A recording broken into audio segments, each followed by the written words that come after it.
tanda-tanda akhir zaman. Nah, mengapa begitu penting kita memahami dan mendalami tentang tanda-tanda akhir zaman? Karena tanda-tanda akhir zaman ini sangat penting untuk kita pahami, untuk kita mengerti, supaya kita makin siap, sedia, dimanapun, dalam keadaan apapun, dalam situasi apapun, Tuhan datang memanggil kita dari dunia yang fana ini. Yang kedua, supaya kita juga tidak mudah disesatkan dengan informasi yang sifatnya hoax.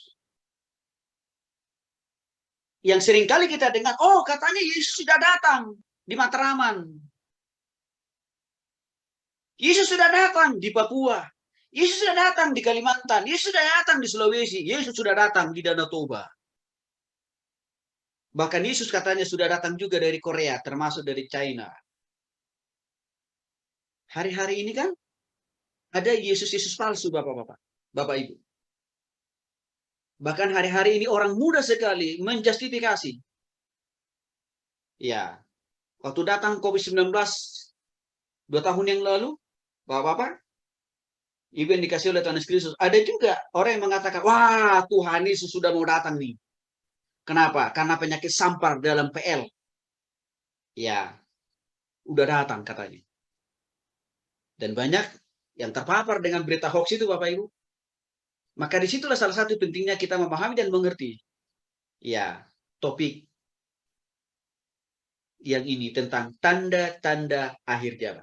Nih, akhir zaman atau sama dengan istilahnya hari kiamat. Dalam bahasa Arabnya, Yam al-Ayamah atau Yam Adin. Sama dengan dalam bahasa Indonesianya, penghakiman. Yang juga memiliki makna yang sama dalam bahasa Ibrani, bahasa Perjanjian Lama, Yom Hadin. Artinya semua agama meyakini kok, mempercayai bahwa akan ada namanya hari kiamat atau hari penghakiman. Nah, dikasih oleh Tuhan Yesus Kristus Perjanjian Lama, sekali lagi, dalam bahasa Ibrani, hari kiamat atau akhir zaman itu merujuk kepada akhir dari satu ruang atau masa. Atau hari kiamat atau akhir zaman itu bicara tentang titik akhir. Atau tujuan akhir. Atau goal dari kehidupan kita di dunia ini. Itulah yang akan banyak kita bicarakan tentang di dalam akhir zaman atau hari kiamat ini. Nah, sekali lagi Bapak Ibu dikasih oleh Tuhan Yesus Kristus, bicara tentang akhir zaman ini pasti bagian daripada ilmu eskatologi. Yang mana eskatologi itu saya sudah jelaskan dalam bagian yang pertama tadi, tapi nggak apa-apa, saya coba ulangi lagi.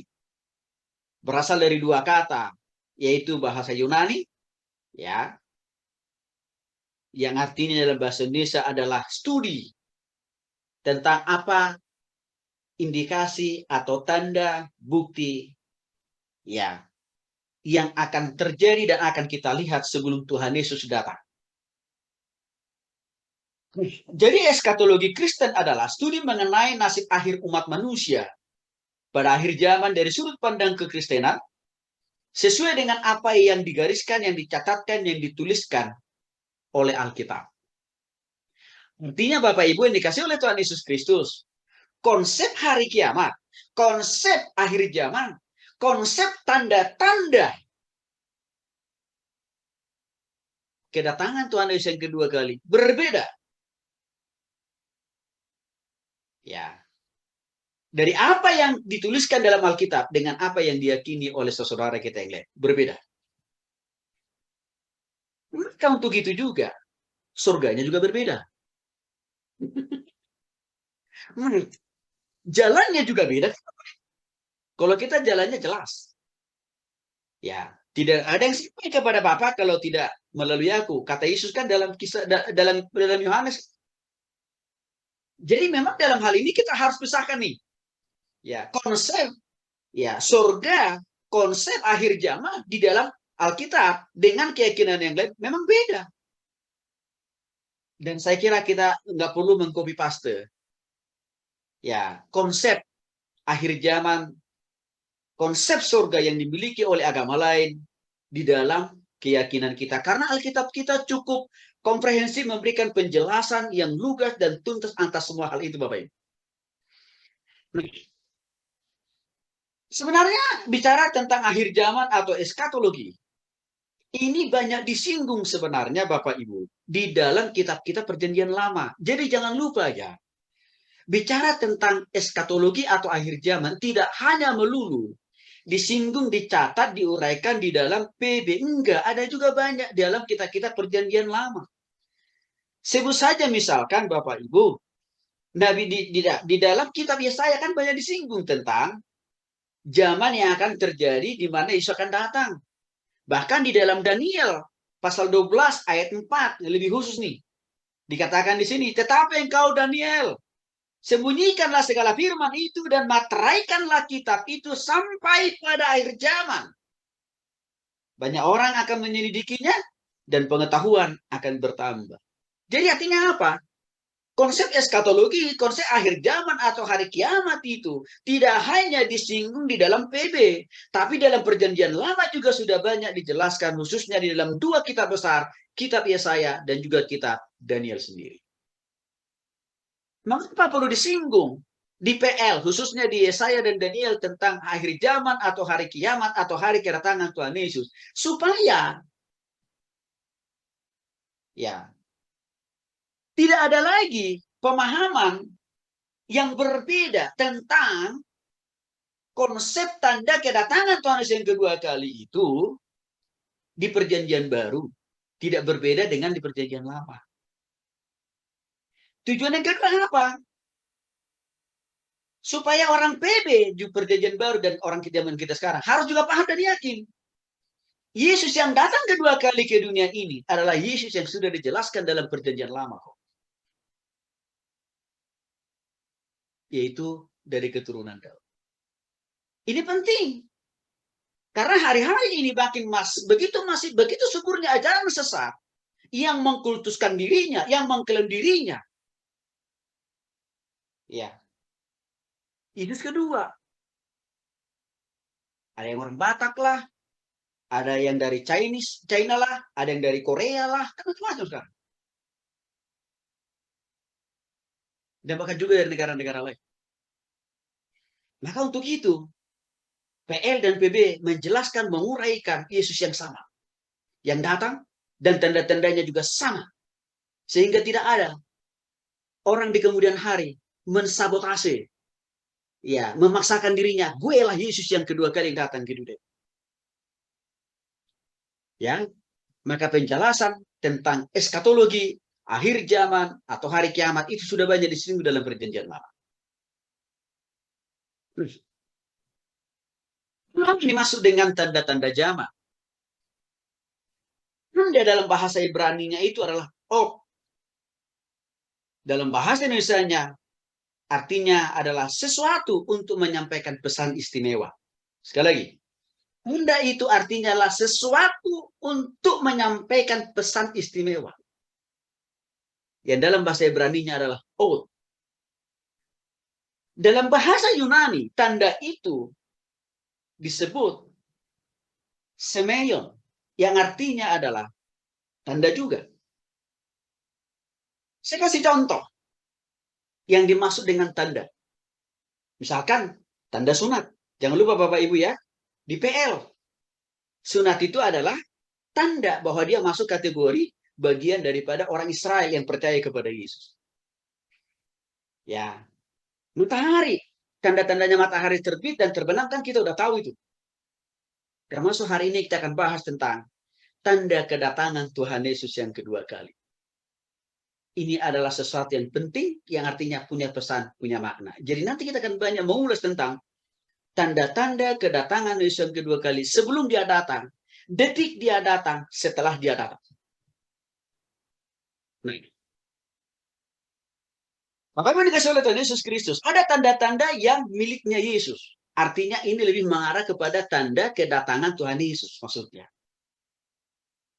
Ya, yang dalam bahasa Yunaninya stigmata. Ya, dalam bentuk jamaknya adalah stigma. Galatia 6 pasal 17 mengatakan, selanjutnya janganlah ada orang yang menyusahkan aku, karena pada tubuhku ada tanda-tanda milik Yesus. Ini adalah surah Rasul Paulus, perkataan Rasul Paulus kepada jemaat di Galatia. Dia mengatakan, jangan ada orang yang menyusahkan aku, karena pada tubuhku ada tanda-tanda milik Yesus. Yang dimaksud oleh Rasul Paulus bahwa dalam tubuhnya ada tanda milik Yesus, ya bukan karena tubuhnya Paulus itu penuh dengan tato, yang gambar tatonya itu adalah salib Kristus. Bukan. Bukan karena tangan kaki Paulus itu penuh dengan ya tato wajah Yesus. Bukan. Tapi tanda yang dimaksud oleh Rasul Paulus di sini adalah dia sudah sungguh-sungguh bertobat kepada Yesus. Sehingga itu yang dimaksud oleh dia. Karena pada tubuhku ada tanda milik Yesus. Nah, persoalannya Bapak Ibu yang dikasih oleh Tuhan Yesus Kristus. Hari ini banyak orang Kristen mengidentifikasi dirinya memiliki tanda dari Tuhan dengan cara apa? Masang tato di punggung, di dada dengan wajah Yesus. Atau dengan salib Yesus. Kalau untuk kaum perempuan apa? Pakai anting, salib Kristus. Kan gitu ya? Apa? Kalung, salib Kristus. Dan dianggap itu yang dimaksud dengan tanda. Bukan. Tanda yang sesungguhnya itu adalah pertobatan kita kepada Kristus. Bukan karena apa yang gantung di telinga kita, di leher kita, atau bukan juga karena ada tato salib Kristus atau wajah Yesus yang mati di kayu salib, ditato di seluruh bagian-bagian tubuh kita. Bukan. Maka seringkali saya katakan, tanda kita ini sudah bertobat kepada Kristus bukan karena rumah kita dipenuhi dengan pernak-pernik gambar salib Yesus. Bukan. Bukan juga karena nama kita itu mengambil nama-nama dari Alkitab. Matius, Markus, Lukas, Yohanes. Bukan juga. Hanya di Indonesia memang yang jarang saya temukan ada orang tua yang memberikan nama anaknya Yesus. Tapi kalau di negara-negara lain kan masif loh. Orang-orang tua memberikan nama anaknya itu Yesus. Dia berpikir dengan pemberian nama itu pasti ini orang ini, anak ini ya ditandain oleh Yesus. Enggak juga lah. Kecuali kalau dia bertobat.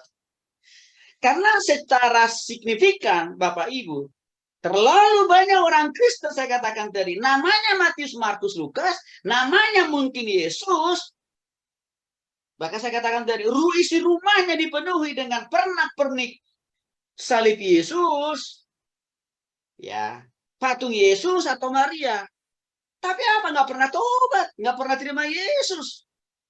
Dan juga tidak mencerminkan pola pikir, sikap, perilaku Kristus. Sia-sia kan itu Bapak Ibu. Ini kita cari tanda yang sejati. Yaitu apa? Bertobat terima Yesus seperti yang dimaksud oleh Rasul Paulus dalam Galatia pasal itu. Nah, ada tanda-tanda yang akan terjadi sebelum kedatangan Tuhan Yesus yang kedua kali Bapak Ibu.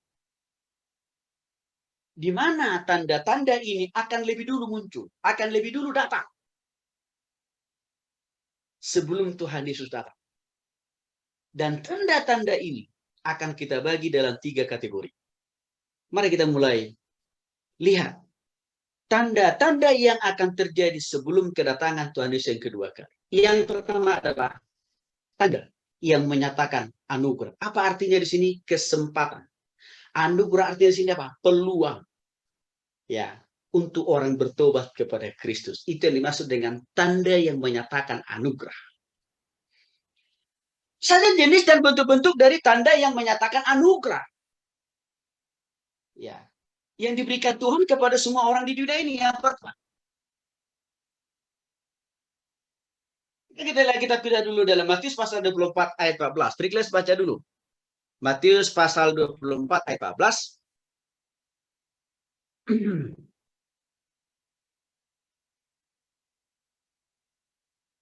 Matius 24 ayat 14. Rilis baca dulu. Bu Novi boleh dibacakan lagi ya Bu ya. Kisah Para Rasul 11 ayat 24 sampai 26. Nah, kita lihat dulu, kita dengar dulu Bapak Ibu. Matius pasal 24 ayat 14.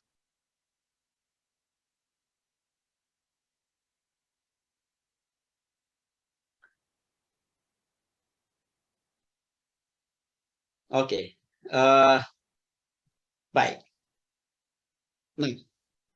Bapak Ibu, mari kita coba perhatikan. Saya baca lebih cepat aja supaya lebih cepat Bapak Ibu ya. Dalam Matius pasal 24 ayat yang ke-14. Matius 24 ayat 14 dikatakan di sana Bapak Ibu.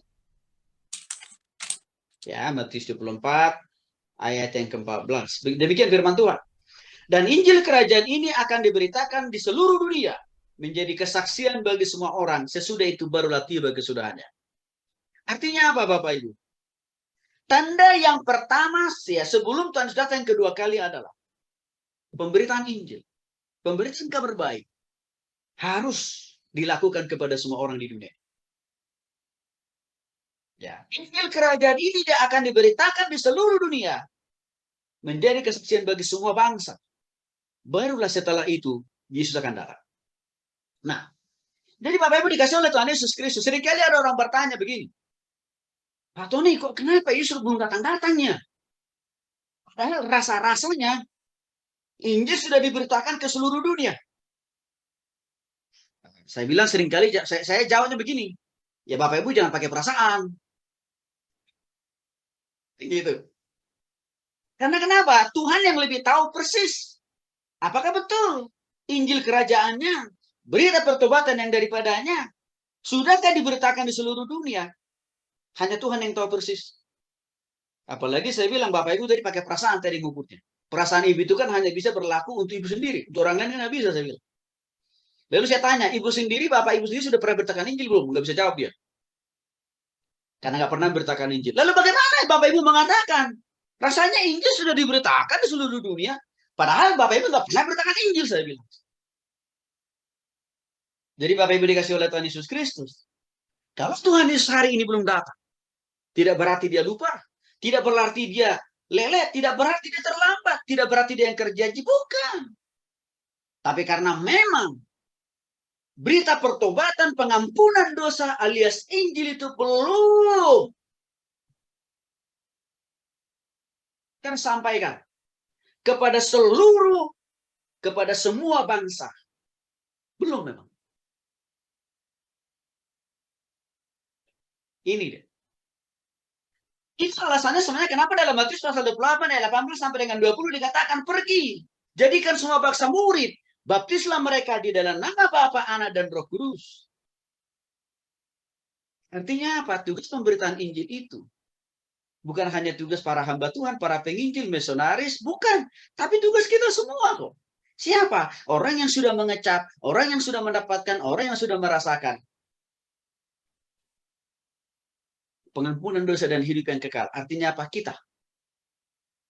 Jadi kesalahan besar Bapak Ibu kalau orang Kristen selalu mengalamatkan tugas penginjilan itu hanya tugasnya mereka para pendeta, ya para penginjil, bukan tugas kita semua kok. Kan di dalam lini apapun kita diberikan kesempatan oleh Tuhan. Dalam pekerjaan, usaha, dan bisnis kita itu harus menjadi ruang dan kesempatan bagi kita untuk beritakan Injil Bapak. Jadi, kalau hari ini Tuhan Yesus belum datang, itu memberikan sebuah pertanda bahwa memang Injil belum disampaikan kepada semua bangsa. Walaupun melalui teknologi, kemajuan teknologi yang ada hari ini, ya orang bisa memberitakan Injil. Tapi kan persoalannya Bapak Ibu, masih banyak orang-orang di dunia ini yang belum melek terhadap teknologi. Mungkin kalau kita yang tinggal di perkotaan, bisa nonton YouTube kan gitu. Atau nonton film. Tapi kalau daerah-daerah pedalaman, belum tentu. Maka saya katakan tadi, kita harus bersyukur kalau Yesus belum datang. Kenapa? Ada ruang dan kesempatan atau anugerah. Untuk apa? Kita memberitakan Injil kepada orang-orang dekat dengan kita dulu deh. Dan juga apa? ada ruang dan kesempatan untuk orang lain mendengarkan Injil dan bertobat kepada Kristus. Ya. Kita dengar dulu Bapak Ibu, Bu Novi, Kisah Para Rasul 11 ayat yang ke-24. Kisah Para Rasul 11 ayat 24 sampai 26.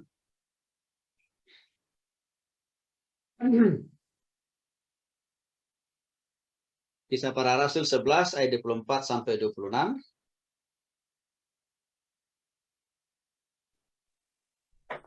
Ya, supaya kita lihat.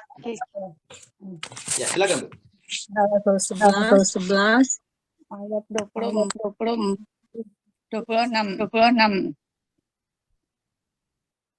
Maka. Karena Barnabas adalah orang baik, penuh dengan Roh Kudus dan iman.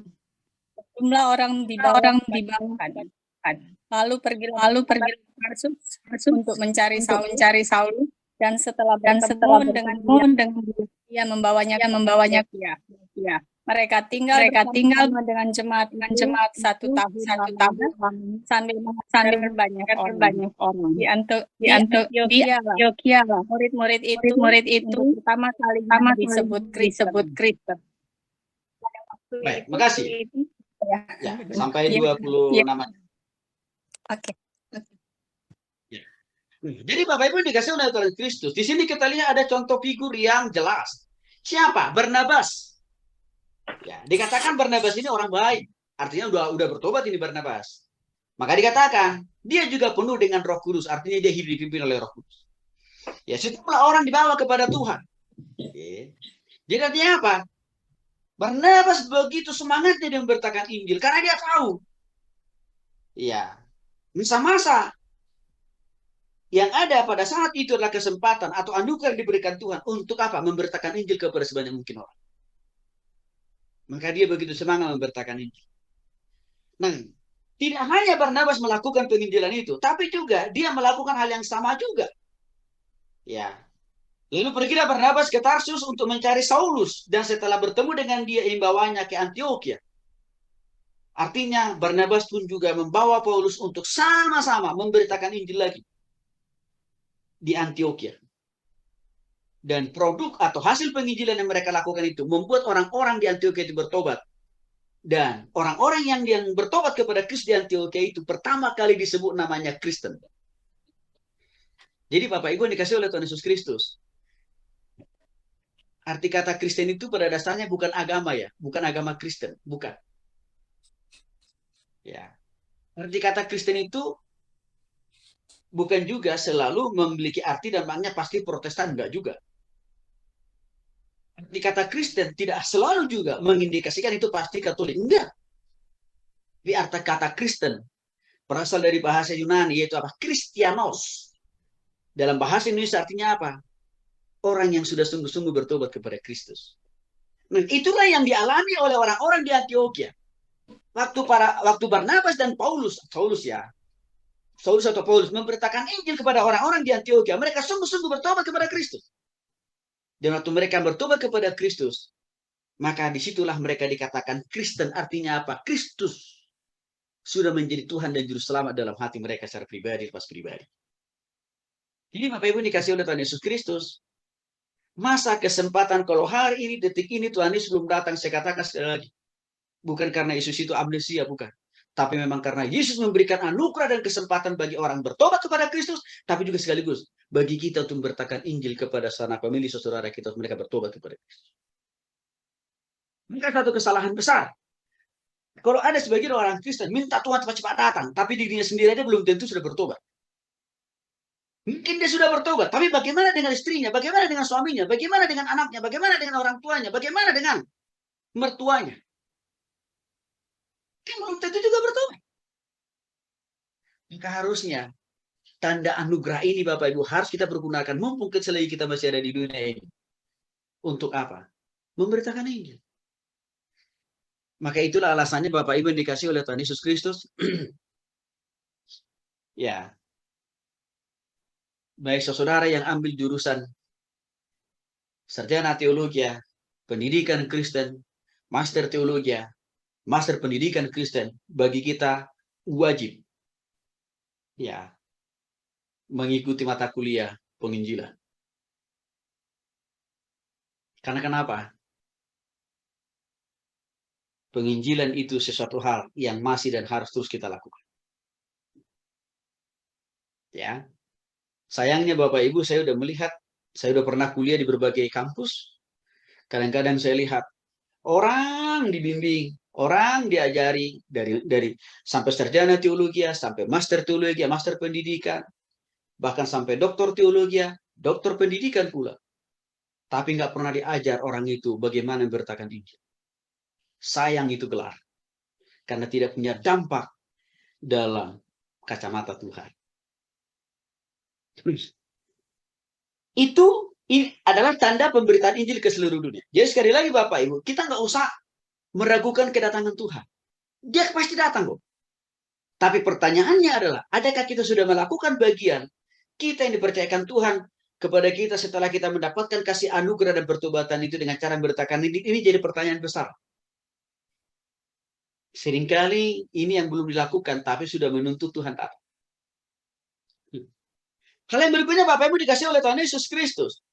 Ada namanya tanda pertobatan orang-orang Israel. Memang orang-orang Israel itu agak spesial di mata Tuhan. Ya. Mengapa? Karena memang bangsa yang pertama, manusia yang pertama, yang menjadi proyek percontohan Tuhan, atau yang menjadi alat peraga Tuhan adalah bangsa Israel. Maka memang dalam Roma pasal 11 ayat 25 juga dijelaskan, ya, tanda kedatangan Tuhan Yesus yang kedua kali, di mana tanda ini lebih duluan dulu datang sebelum Yesus datang kedua kali, adalah semakin masifnya, semakin banyaknya jumlah orang-orang Israel yang bertobat kepada Kristus. Itu dicatat dalam Roma pasal 11 ayat 25. Orang Israel atau orang Yahudi akan semakin banyak bertobat kepada Kristus. Walaupun di sisi lain, akan ada juga orang-orang Yahudi, orang-orang Farisi itu tetap mengeraskan hatinya untuk tidak mau bertobat kepada Kristus. Tetapi ruang dan kesempatan kepada orang-orang Yahudi tetap diberikan Tuhan untuk bertobat kepada Kristus. Jadi artinya apa? Tuhan tidak langsung melupakan begitu saja orang-orang Israel, orang-orang Yahudi. Tetap diberikan ruang dan kesempatan. Sama persis seperti kita. Kita kan bukan warga negara Israel, tapi kan kita juga diberikan anugerah sebagai warga negara Indonesia untuk mengecap pengampunan dosa dan hidup yang kekal itu. Ya.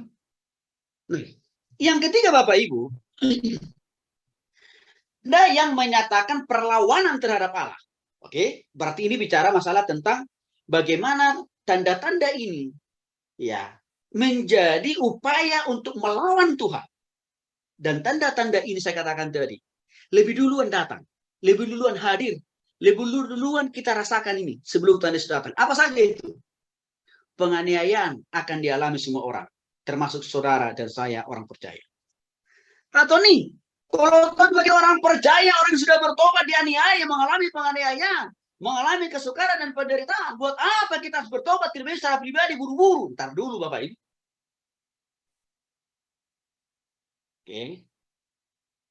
Matius pasal 24 ayat 9 sampai 11 menyatakan dengan jelas orang percaya akan disiksa, dipenjara, dibenci, dibunuh, dihakimi, diperlakukan tidak manusiawi, tidak adil. Dan itu sudah terjadi. Sudah terjadi kan tanda-tanda ini. Ini juga sudah ada yang kita rasakan kok. Contoh konkretnya apa? Ini saudara kita orang Kristen, orang percaya. Kalau kita merujuk kepada Alkitab, Stefanus kan salah satu contoh.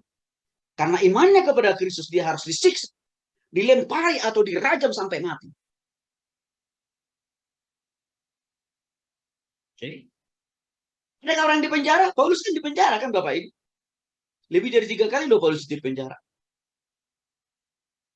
Adakah orang Kristen, adakah hamba Tuhan?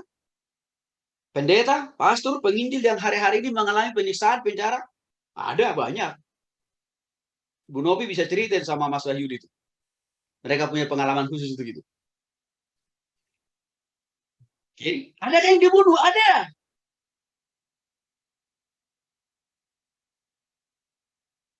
Ya, banyak orang-orang percaya dibunuh di dunia ini, di negeri ini hanya karena imannya kepada Kristus.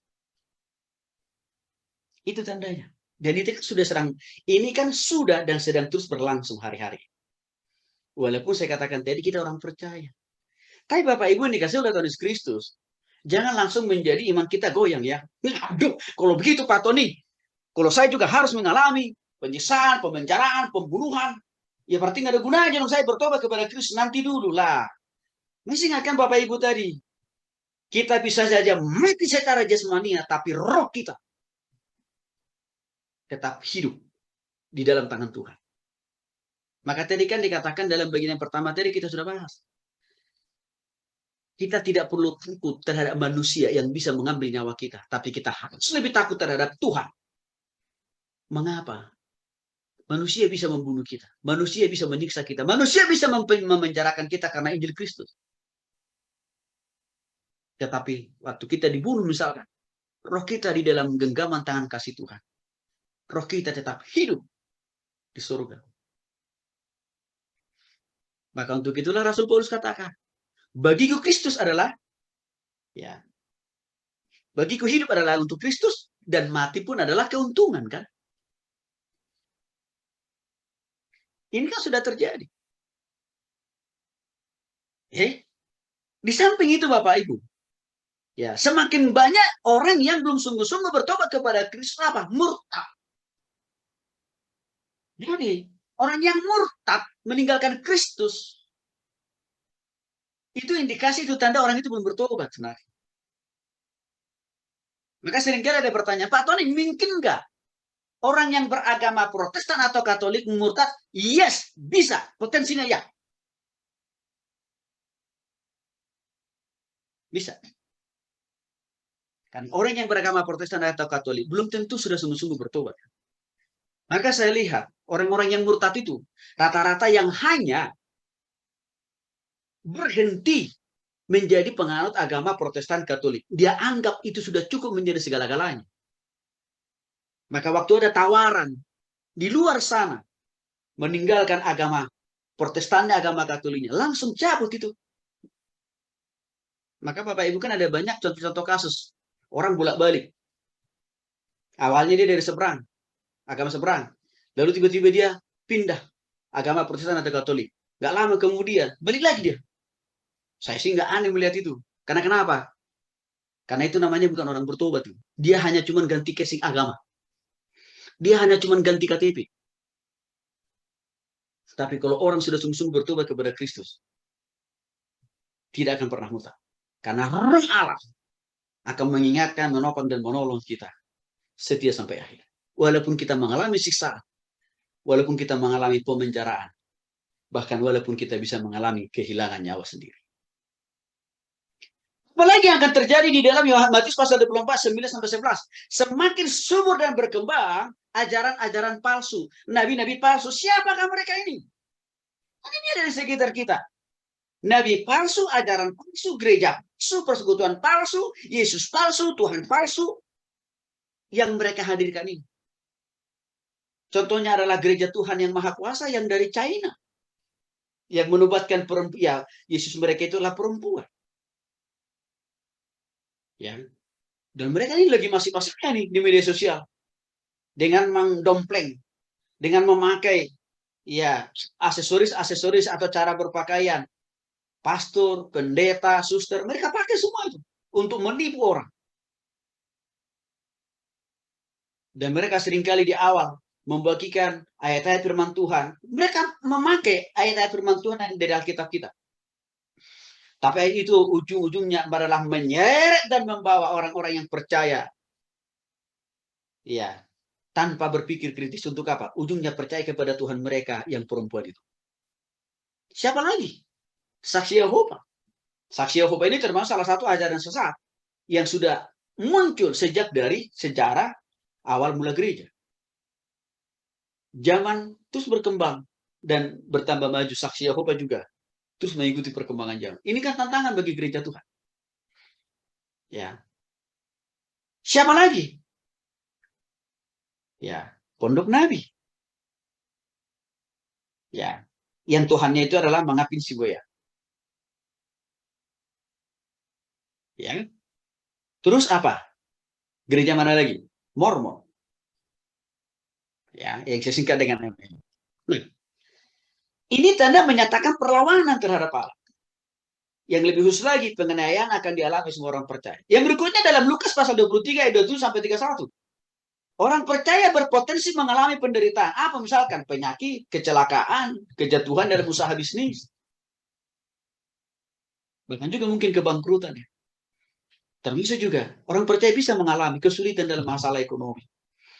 Kesulitan dalam masalah pendapatan. Dan masih banyak lagi kesulitan yang lain. Dan itu mungkin terjadi selama kita hidup di dunia. Tapi harus saya ingatkan Bapak Ibu. Kalau hal-hal ini dialami oleh kita orang percaya, jangan iman kita goyah. Jangan pengharapan kita kandas silang, jangan. Kan ujian itu bukan dalam rangka membinasakan, bukan dalam rangka bahwa Tuhan tidak sayang, bahwa Tuhan tidak berkuasa lagi menopang kita. Bukan, itu merupakan ujian kualitas iman dan pengharapan. Bapak Ibu dikasih oleh Yesus Kristus, yang namanya juga ujian. Pasti tidak ada yang namanya ujian itu mudah, gampang. Nggak ada kan Bapak Ibu? Masih ingat kan waktu kita dulu sekolah ya Bapak Ibu ya? Mulai dari TK mungkin. Ya, nggak ada ujian, namanya nggak ada soal ujian yang gampang-gampang. Pasti ada tingkat kesusahannya sendiri-sendiri kan? Dilihatnya apa? Satu kewajaran kok. Kalau orang yang percaya seperti kita ini, Tuhan masih berhak menguji iman dan pengharapan kita dengan pakai soal apa? Pergumulan masalah kesehatan, pergumulan masalah ekonomi, pergumulan dalam usaha, pergumulan dalam bisnis, pergumulan dalam pekerjaan, pergumulan dalam pelayanan. Saya juga kan alami itu Bapak Ibu.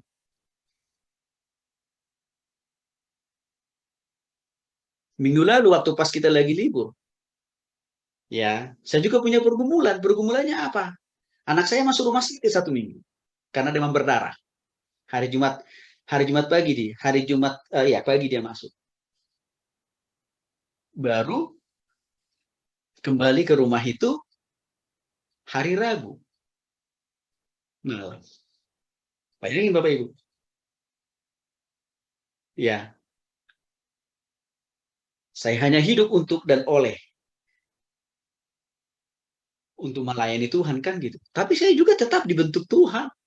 Tetap juga diuji Tuhan loh Bapak Ibu. Dan saya lihat kualitas iman dan pengharapan saya, anak saya, juga semakin naik kadarnya. Jadi maksud saya Bapak Ibu, hari-hari ini terlalu banyak orang Kristen itu yang tidak dewasa secara rohani. Hari-hari ini begitu banyak orang Kristen baper. Dengan satu masalah, tantangan, pergumulan yang Tuhan udah langsung cabut. Ya karena belum bertobat. Jadi Bapak Ibu, ya untuk teman-teman hamba-hamba Tuhan ya, jangan jadi hamba Tuhan yang baperan lah. Seringkali kita hamba Tuhan ini lebih duluan diuji oleh Tuhan. Supaya apa? Supaya makin dewasa iman dan pengharapan kita. Sehingga waktu kita melayani orang lain, tidak hanya konsep, tidak hanya teori yang kita jelaskan, tapi juga apa? Kita bisa berkata, waktu saya mengalami pergumulan dan tantangan itu juga, saya tetap diberikan kekuatan oleh Tuhan. Itu Bapak Ibu. Yang berikutnya, ya, yang berikutnya adalah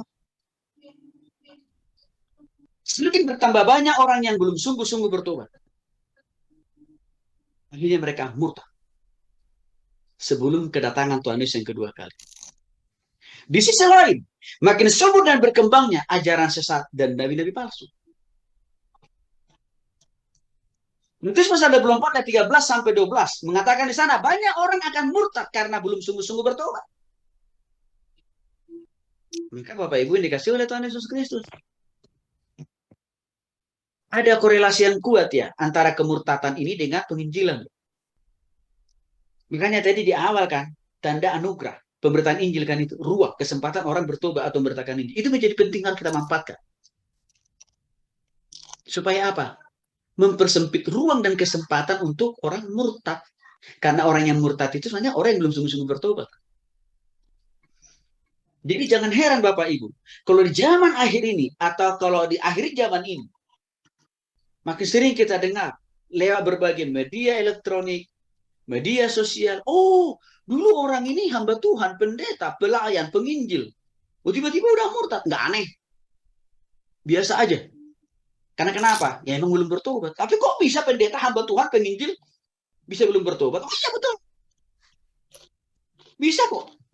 Contohnya ada nggak di Alkitab? Wah ada. Siapa? Nikodemus. Yohanes pasal 3, jangan lupa Bapak Ibu itu. Yohanes pasal 3, 1 sampai dengan 6 kan? Nikodemus itu seorang pemimpin agama Yahudi. Tokoh agama loh itu. Ketua sinode. Bahkan mungkin dia selevel dengan paus atau apa? Pendeta senior. Dia juga belum bertobat tuh. Belum lahir baru. Jadi Bapak Ibu, untuk itulah kita semakin terus beritakan Injil.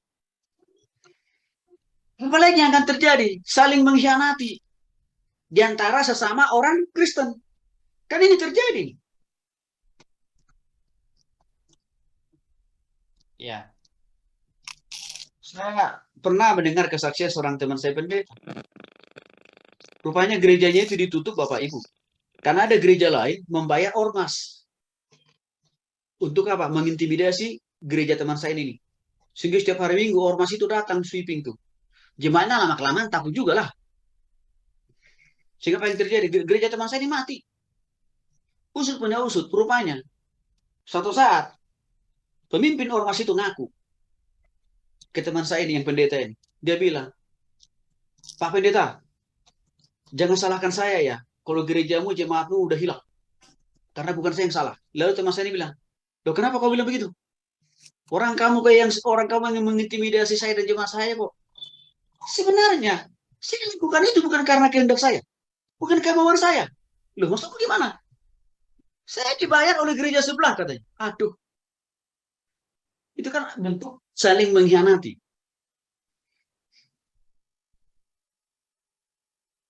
Ini juga saya alami loh Bapak Ibu. Saya alami kok ini. Dalam pelayanan. Tapi saya tidak mau baper. Karena saya tahu ini adalah bagian daripada tanda. Ya, akhir zaman kok. Apalagi? Benci terhadap Tuhan dan juga terhadap sesama manusia. Itu kan makin subur sekarang kebencian itu. Maka bentuk konkret daripada kebencian itu kan Bapak Ibu kita melihat dengan jelas. Ya. Orang sedang beribadah, orang lagi berdoa, tiba-tiba dilempari. Ya. Gerejanya. Ya. Pendetanya disalibkan, kan itu terjadi. Anak membunuh orang tuanya, bahkan membakar hidup-hidup. Kan makin masif kalau kita lihat sekarang. Nah, dalam Matius pasal 24 yang sama, di ayat 24 ayat 27, apa? Semakin muncul dan berkembang ajaran palsu. Nabi palsu. Bahkan juga apa? Mujizat palsu. Hati-hati Bapak Ibu ya. Dalam Matius pasal 7 ayat 21 sampai 23 dijelaskan dengan jelas.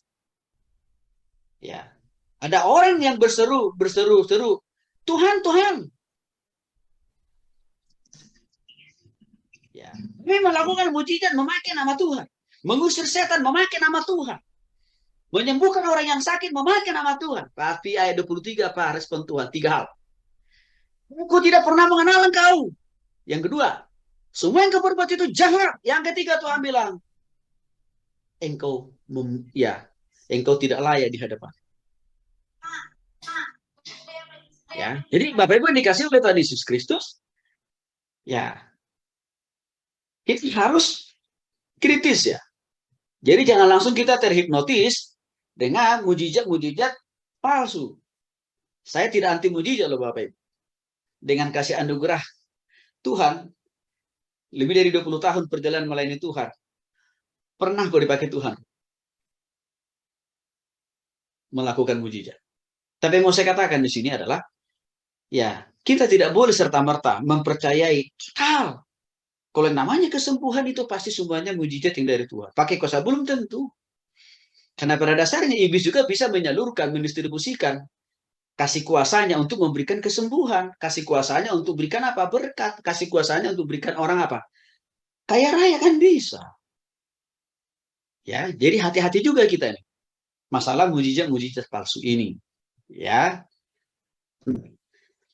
Apalagi yang terjadi di dalam 1 Timotius 4 ayat 1 sampai 12. Lagi-lagi subur berkembangnya ajaran sesat dan nabi palsu. Apa contohnya? Gereja Mormon yang didirikan oleh Joseph Smith. Saksi Yehova yang didirikan oleh Charles Russell.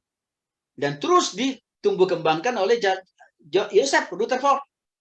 Apalagi Children of God. Dalam bahasa Indonesia mereka ini memakai nama apa? The Family International yang dibangun dan didirikan oleh David. Di mana gereja ini melegalkan seks bebas. Sebenarnya mereka ini sudah pernah dilarang oleh pemerintah kita, termasuk Saksi Yehova. Atau tahun 90 saya masih ingat betul. Kebetulan bapak saya itu jaksa. Dia seringkali harus berhadapan-hadapan dengan pendeta-pendeta Saksi Yehova di kampung. Ya, dipanggil bolak-balik gitu pendeta-pendeta Saksi Yehova. Ngakunya tobat tanda tangan, tapi nanti tiba-tiba selesai tanda tangan. Besok-besoknya udah kembali dia menyampaikan acara. Nah, jadi Saksi Yehova ini sudah pernah di blacklist oleh negara. Tapi memang masalah. Saksi Yehova ini sekarang mendapatkan legalitas hukum sejak dari Gus Dur. Sehingga apa? Ini tantangan bagi gereja. Nah, ada lagi, ya, gereja Kristen Science, ya, yang mempertuhankan ilmu pengetahuan kan, yang mempertuhankan teknologi. Nah, ini biasanya yang dijangkau, yang disasar itu adalah anak-anak muda biasanya, para mahasiswa, khususnya mereka yang kuliah di kampus sekuler. Itu yang disasar oleh, ya, pemimpin gereja Kristen Science ini. Dan biasanya juga mereka menargetkan para profesional, para pengusaha-pengusaha itu. Ya, semakin subur. Nah, di dalam 2 Timotius 3 ayat 1 sampai 6, kita juga makin melihat di sana semakin bertambah kesukaran, kesulitan dialami oleh manusia. Jadi Bapak Ibu, ya, suatu kewajaran kok kalau selama kita hidup di dunia ini sebagai orang percaya mengalami kesukaran yang silih berganti. Cuma saya katakan tadi, kenapa seringkali orang Kristen tidak kuat menghadapi kesukaran tantangan ini? Karena tidak pernah dia baca Alkitabnya dengan benar. Maka doa saya begini Bapak Ibu. Dan semakin kita memahami dan mendalami tanda-tanda, ya, kedatangan Tuhan Yesus yang kedua kali ini, maka doa saya, harapan saya, iman kita makin dewasa, iman kita makin kuat. Jangan makin kerdil. Ya, kesulitan dialami oleh semua orang, termasuk juga kita orang percaya. Masih berapa tahun juga kita mengalami kesulitan. Baik ekonomi, usaha, pekerjaan, bisnis, pelayanan. Wajar Bapak Ibu, karena kita masih ada di dunia yang fana. Tapi yakinlah, di surga itu nggak ada lagi kesulitan jenis apapun. Ya, hidup manusia semakin cenderung egois. Ya, hanya mau dimengerti tapi tidak pernah mengerti orang lain. Kesombongan makin merajalela. Penyebaran berita hoax semakin subur. Yaitu salah satu bentuk fitnah kan. Ya, bahkan hari-hari ini semakin terus kita lihat ada banyak orang mempertuhankan uang. Ya, itu adalah tanda, ya, bahwa kita ini memang ada di zaman akhir atau akhir zaman Bapak Ibu. Ya, cenderung anak-anak melawan orang tua, tidak tahu berterima kasih, tidak peduli dengan agama. Tantangan kan hari-hari ini Bapak Ibu. Ya, bagi kita para pendeta hamba Tuhan, ya, sekarang udah mulai agak reda COVID. Tapi untuk mendorong jemaat supaya mau ikut ibadah tatap muka kan nggak gampang juga. Maunya sekarang apa? Online terus.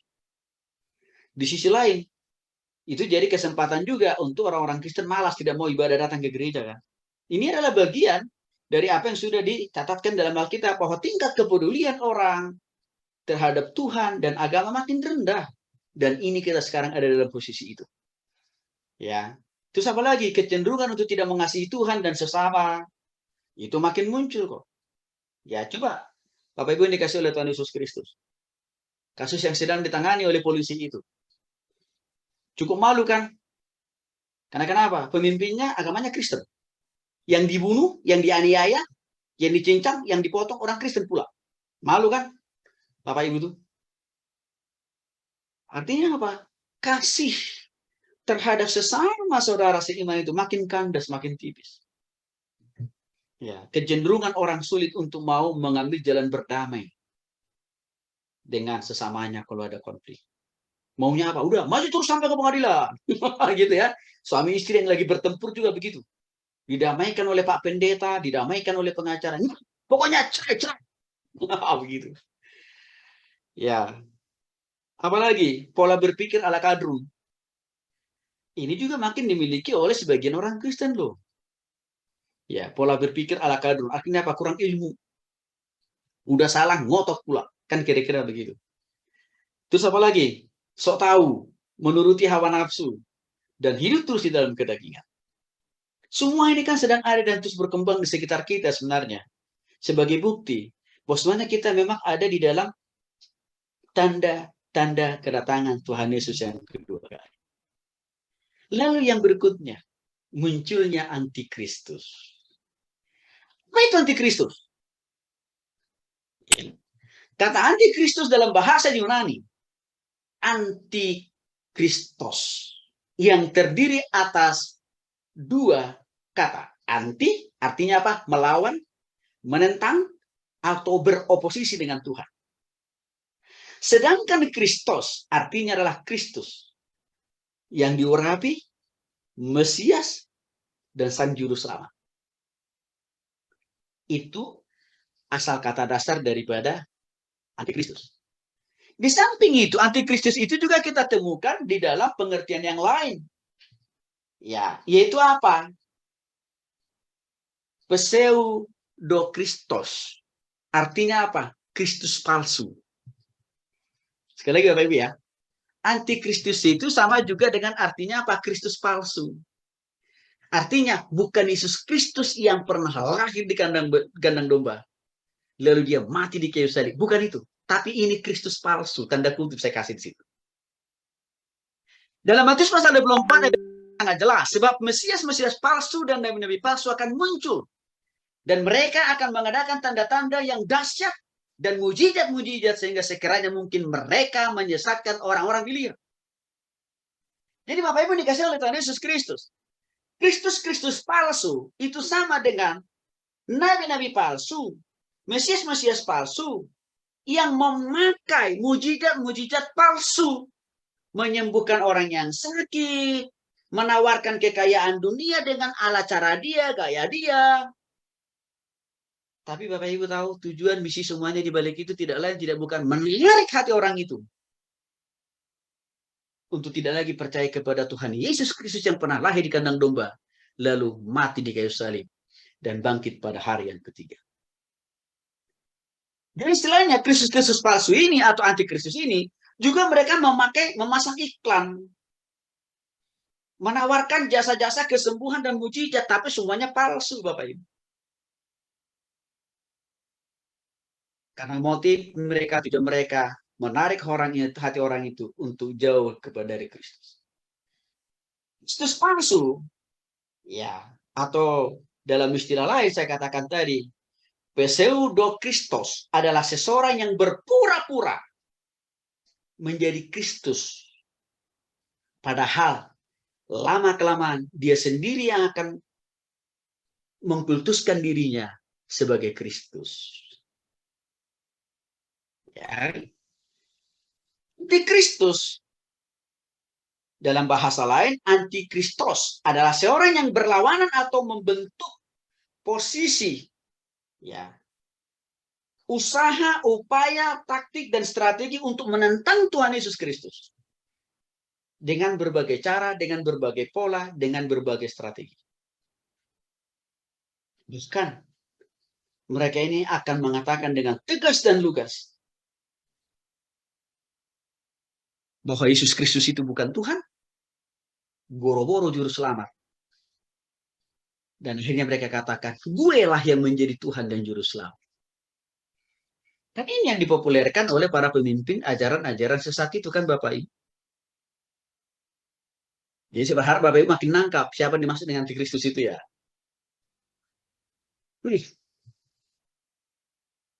Dari manakah asal-usul antikristus itu?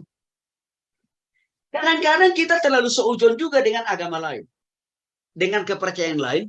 dengan ucuk-ucuk menuduh antikristus itu adalah agama lain, kejauhan. Menambah dosa. Udah nuduh orang lain, nuduh agama lain, nuduh kepercayaan lain. Padahal bukan.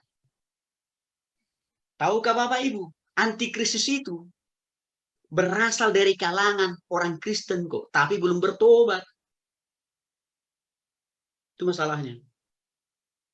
Maka itulah alasannya kenapa ajaran palsu atau antikristus itu seringkali mereka masih memakai simbol salib. Juga memakai Alkitab yang sama seperti kita awalnya. Ya, juga memakai nama apa? Gereja juga kan? Kadang-kadang itu membuat kita terganggu juga. Padahal ajarannya sesat, tapi mereka mengaku gereja. Ajarannya sesat, tapi ngaku mereka persekutuan. Memang itu adalah strategi taktik mereka, Bapak Ibu. Sehingga orang awam, orang Kristen awam tidak perlu menaruh curiga kan? Karena kenapa? Namanya katanya juga ini gereja kok. Katanya juga ini persekutuan kok. Katanya juga ini masih menyembah Tuhan kok. Iya. Di awal kan mereka katakan kami menyembah Tuhan Yesus, tapi di ujung bukan Yesus yang lahir di kandang domba dan yang mati dan bangkit pada hari yang ketiga itu mereka masuk, bukan pemimpin ajaran sesat itu, Bapak Ibu. Itu makanya dikatakan dalam 1 Yohanes 2 ayat 18 sampai 19. Memang mereka berasal dari antara kita. Nah, ini jelas di Bapak Ibu. Tetapi mereka tidak sungguh-sungguh termasuk pada kita. Artinya apa? Tetapi para pemimpin ajaran sesat itu tidak sungguh-sungguh bertobat, itu maksudnya. Sebab jika mereka sungguh-sungguh termasuk pada kita, artinya apa? Kalau mereka sudah sungguh-sungguh bertobat kepada Kristus, niscaya tidak mungkin kan itu maksudnya kira-kira. Mereka tetap bersama-sama dengan kita. Tetapi hal itu terjadi supaya menjadi nyata bahwa tidak semua mereka sungguh-sungguh termasuk pada kita. Artinya pemimpin, pengikut ajaran gereja persekutuan sesat itu memang belum pada bertobat lahir baru. Bapak Ibu dikasih oleh Kristus.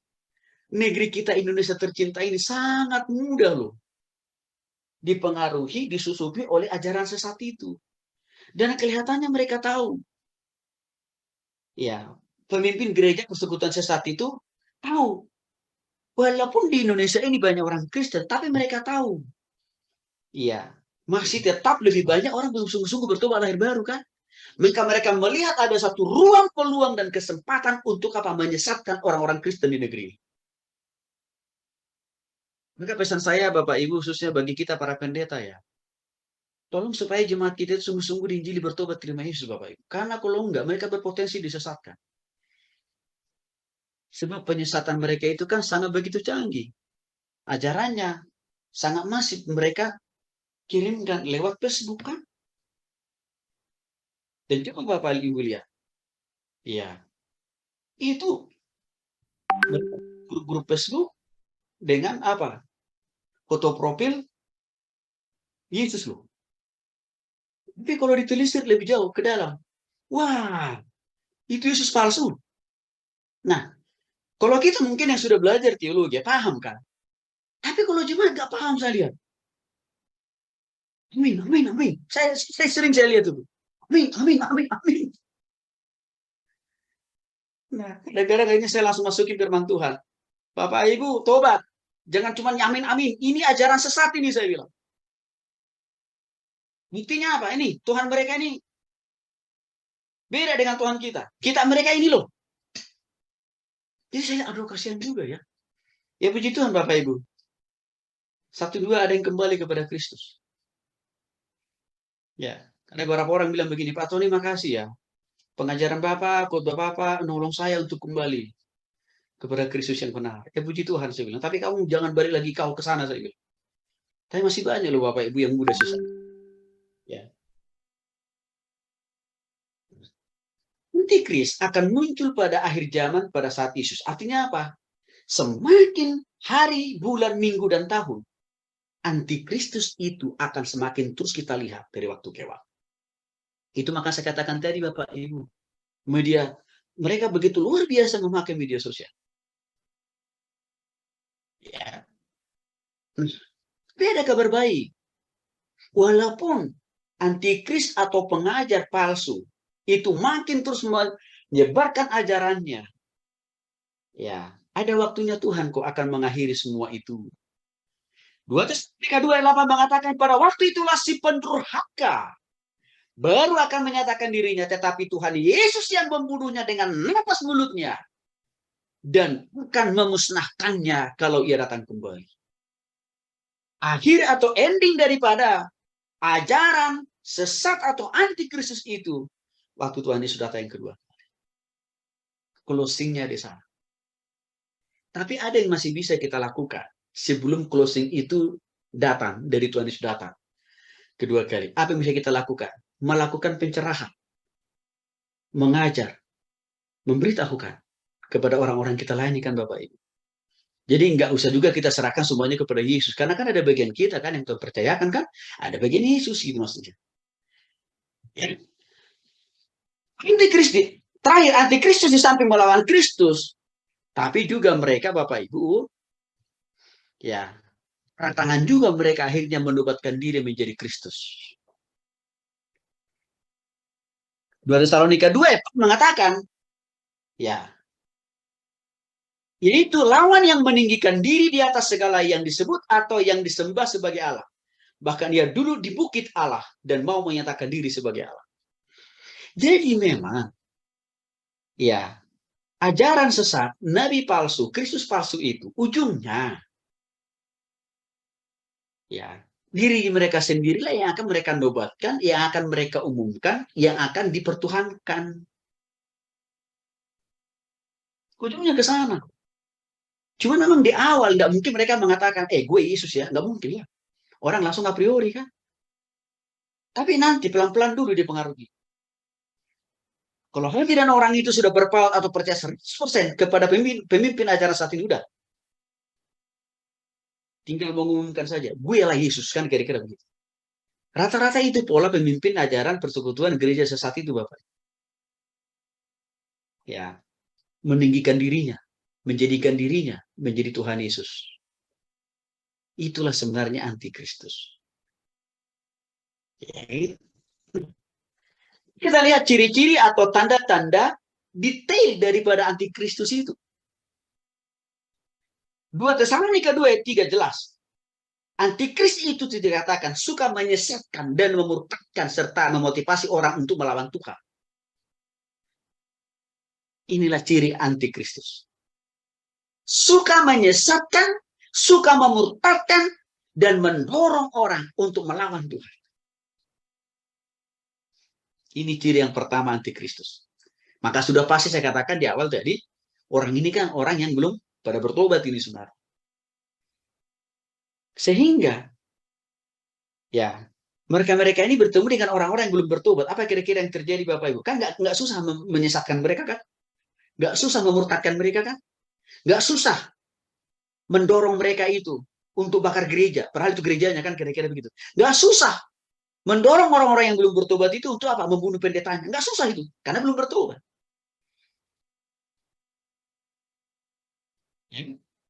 Jadi nih, harus kita lihat nih. Maka saya katakan tadi, ya terlalu banyak jemaat-jemaat itu jadi korban. Kasihan sebenarnya. Ada orang yang curhat kayak begini. Dia WA. Nih daerah saya itu sangat masif loh Pak. Ya, terpapar dengan ajaran sesat. Ini saya mau nanya, ini apa sih sebenarnya kerjanya para pendeta-pendeta di tempat saya? Ya, saya bilang, tanya pendetamu lah. Jangan tanya saya bilang. Ya, seharusnya menurut Pak Tony, hamba Tuhan itu pendeta itu kerjanya lakukan apa sih? Sejelas ini. Ya, salah satu saya bilang, hamba Tuhan itu harus mengajarkan apa ciri tanda ajaran benar dan sesat. Supaya itu menjaga jemaatnya. Itu Pak Tony nggak pernah saya dapat itu. Kan saya dulu sempat ikut terpapar Pak katanya. Ya sudahlah, kita nggak usah menyalahkan orang lain. Yang penting kamu dengerin aja pengajaran saya lewat YouTube, saya bilang. Oke. Ciri yang kedua apa? 1 Yohanes 2:18, semakin banyak antikris. Siapa ini? Orang-orang yang melawan ajaran dan bahkan menentang, meragukan, mengurangi ketuhanan Yesus. Ini siapa? Para pemimpin ajaran nabi palsu kan Bapak Ibu? Itu yang mereka kerjakan, itu mereka lakukan. Ya. Sama lagi ciri yang lain. Dalam 1 Yohanes 2 ayat 22 sampai 23. Semakin banyak orang yang menyangkal ketritunggalan Allah. Kita lihat ayat ini dulu deh. Karena ini penting. Ini lagi masuk sekarang ini. Pak Edward boleh dibacakan dulu, Pak. 1 Yohanes 2 ya, Pak. Ayat 22 sampai 23. Karena ada yang mau saya jelaskan di bagian ini kepada Bapak Ibu ya.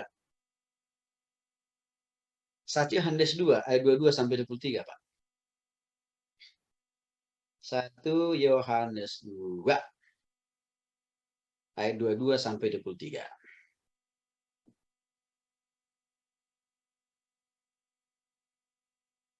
Baik, silakan Pak Edward. 1 Yohanes 2 ayat 22 sampai 23.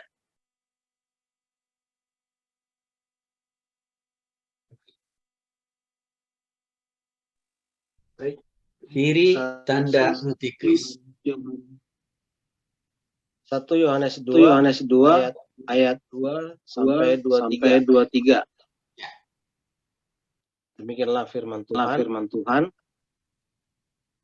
Siapakah pendusta itu? Bukankah dia yang menyangkal bahwa Yesus adalah Kristus? Dia itu adalah antikristus, yaitu dia yang menyangkal baik Bapa maupun Anak. Sebab barang siapa menyangkal Anak, dia juga tidak memiliki Bapa. Barang siapa mengaku Anak, dia juga memiliki Bapa. Ya, Bapak Ibu, yang dikasih oleh Tuhan Yesus, hari-hari ini kan masih ajaran-ajaran, khotbah-khotbah yang anti terhadap konsep Allah Tritunggal kan? Hampir 99%, bahkan saya bisa mengatakan 100%. Ya. Pemimpin ajaran gereja sesat itu menentang konsep Allah Tritunggal. Untuk itulah saksi Yehova mengatakan, konsep Allah Tritunggal itu dari si setan, kata mereka.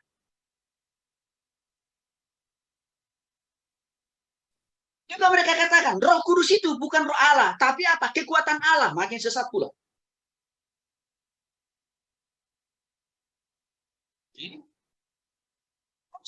Masih ada enggak? Gereja lain? Masih. Bapak Ibu cek nanti. Sinode terbaru yang menyatakan gereja baru nih, sinode baru nih. Namanya Gereja Tuhan Yang Maha Esa. Ya. Ini produk dalam negeri nih. Sama, mereka ini juga penantang konsep Allah Tritunggal. Sampai teman saya tadinya dosen tetap di tempat ini nih. Ditinggalin sekolah teologi mereka ini. Karena kenapa? Teman saya ini bilang, sesat ini ajaran sekolah teologi ini. Mereka ini menentang konsep Allah Tritunggal, Bapak Ibu.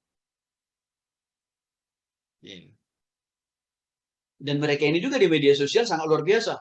Kalau Bapak Ibu tonton, ya presentasi pendetanya, oh keren. Tapi isinya menyesatkan. Dan saya lihat loh, banyak pengikutnya juga. Banyak pengikutnya juga. Artinya apa? Ini memberikan sebuah indikasi bahwa sebenarnya orang-orang Kristen itu haus loh pengajaran Bapak Ibu. Maka saya punya pesan banyak kepada Bapak Ibu. Tolong semua yang kita pelajari ini tolong bagi Bapak Ibu bagikan kepada jemaat. Apalagi gereja Tuhan yang maha kuasa, yang dari China itu tuh, yang Tuhan Yesusnya perempuan. Juga mereka menentang Allah Tritunggal. Terus siapa lagi? Ya, JT, tahu JT ya? Joshua Teu. Dia ini juga mempopulerkan, ya, anti konsep Allah Tritunggal. Hal jelas kok di dalam 1 Yohanes 2 ayat 22 itu udah 3.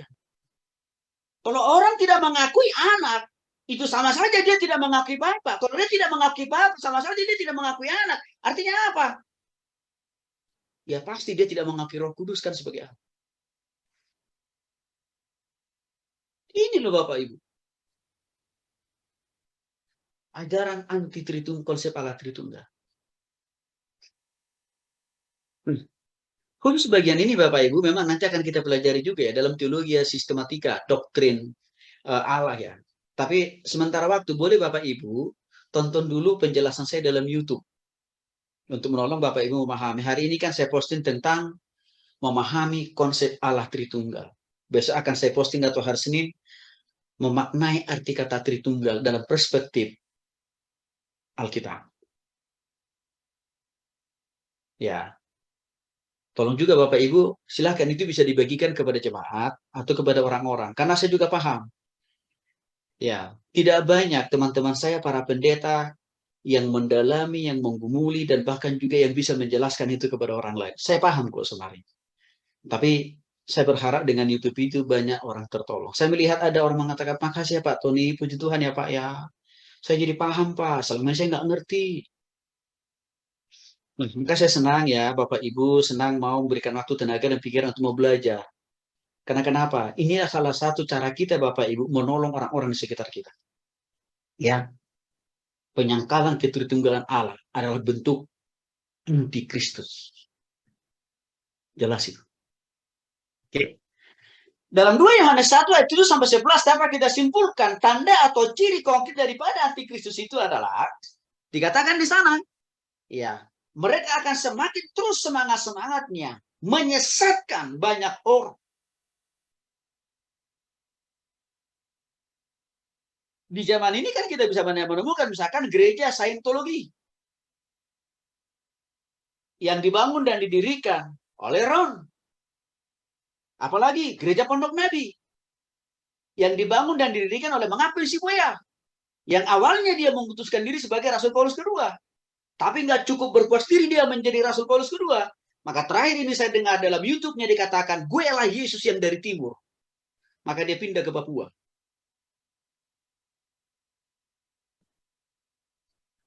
Ya, terus lagi ada Lia Eden.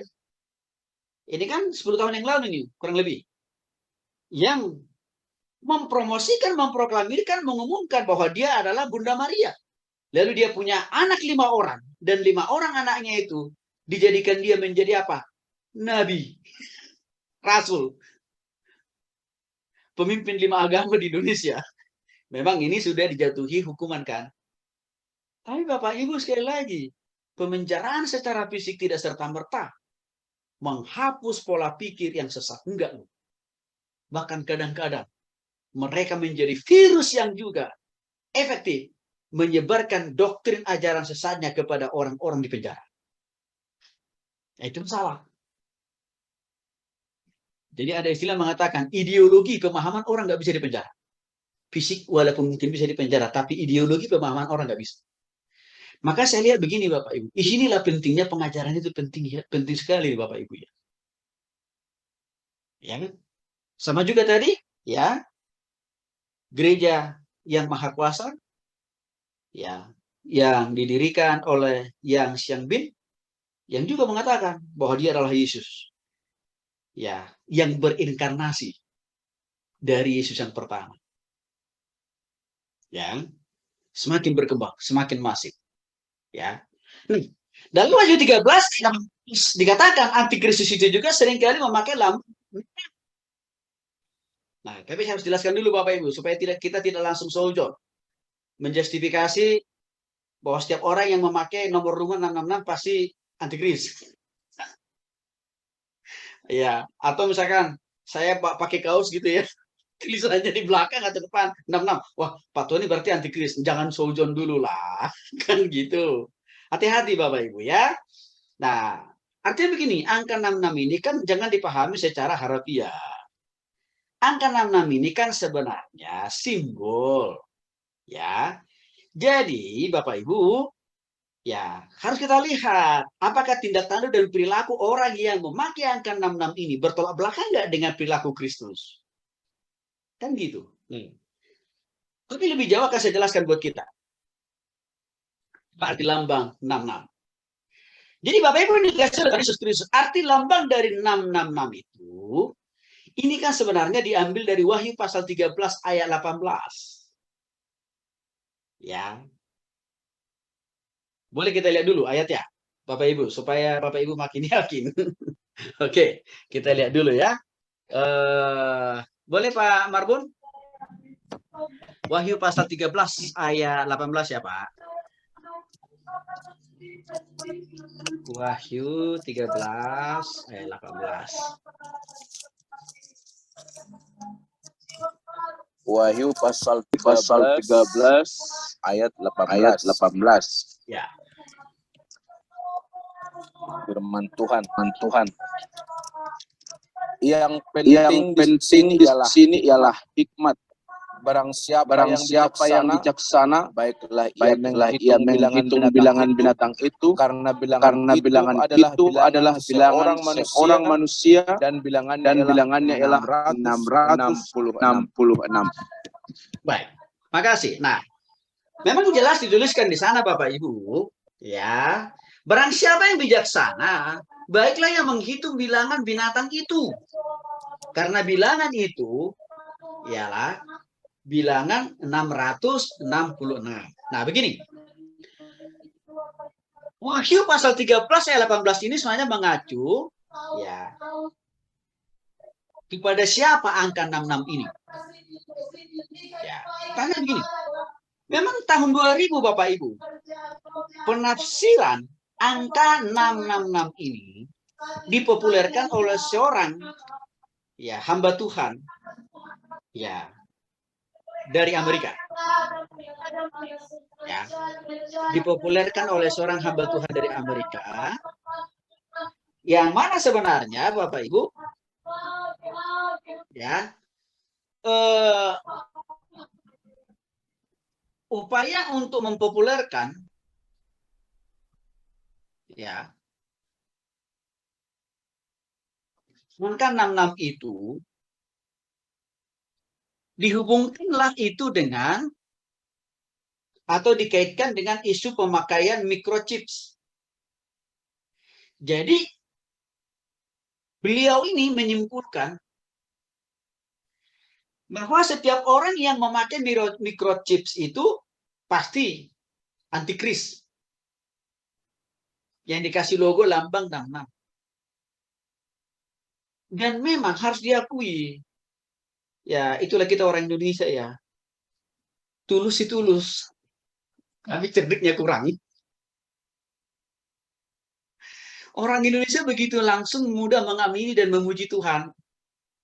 Dengan tafsiran beliau itu. Bahwa angka 66 itu adalah antikris yang diidentikan dengan pemakaian chips yang ditanamkan di dalam tubuh manusia. Pasti antikris. Maka kalau Bapak Ibu, mungkin Bapak Ibu pernah nonton filmnya ya. Saya pernah 2 kali nonton filmnya. Populerlah pada saat itu ya, sebuah film Hollywood ya yang mengetengahkan, memberikan visualisasi film antikris itu.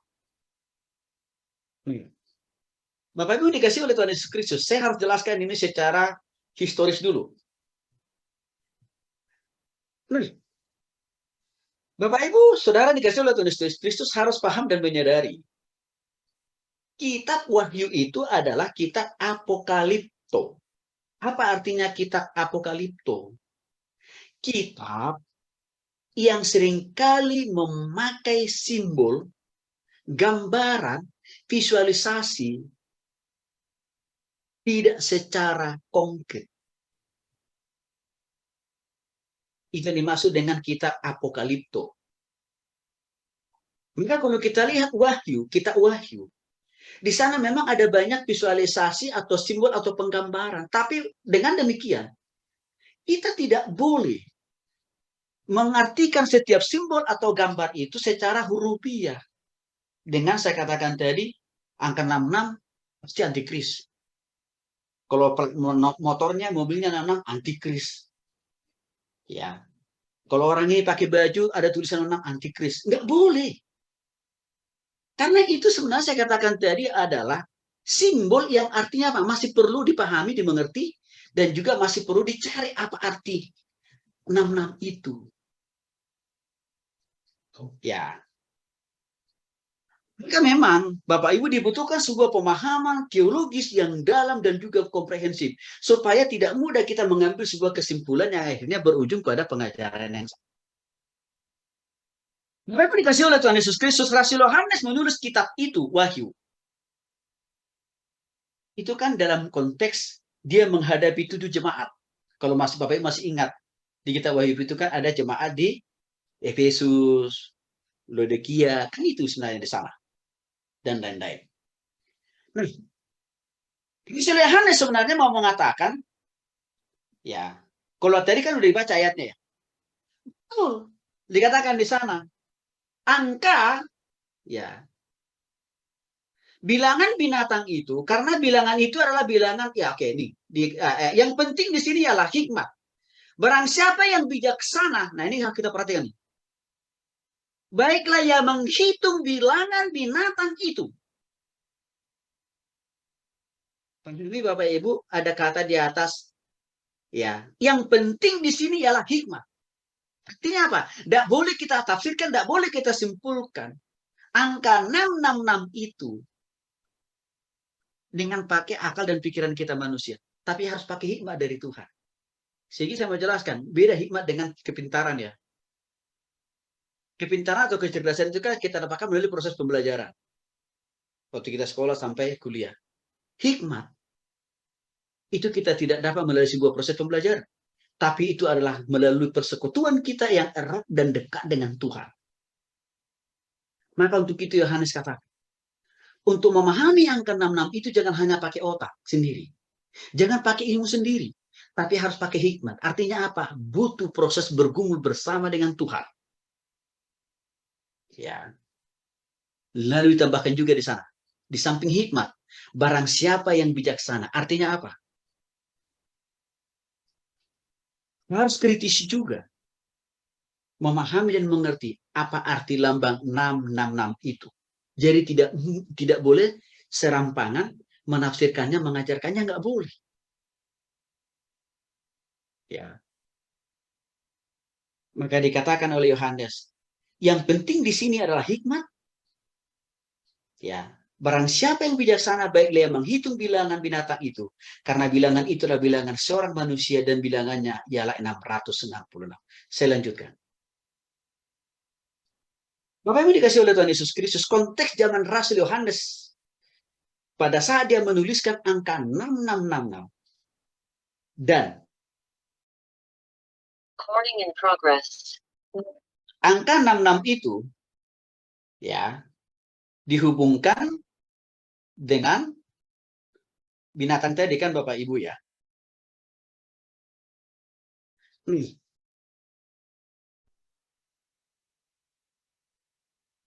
Di sini dapat kita melihat Bapak Ibu di makna angka 66 yang dihubungkan dengan binatang tadi. Ya. Yohanes sebenarnya menyampaikan itu merujuk kepada Kaisar Nero.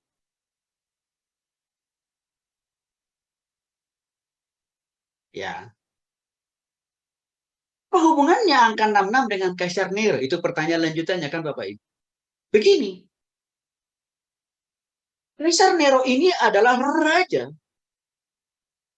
yang sombong dan juga salah satu raja yang paling banyak membunuh orang-orang Kristen pada masa kerajaannya.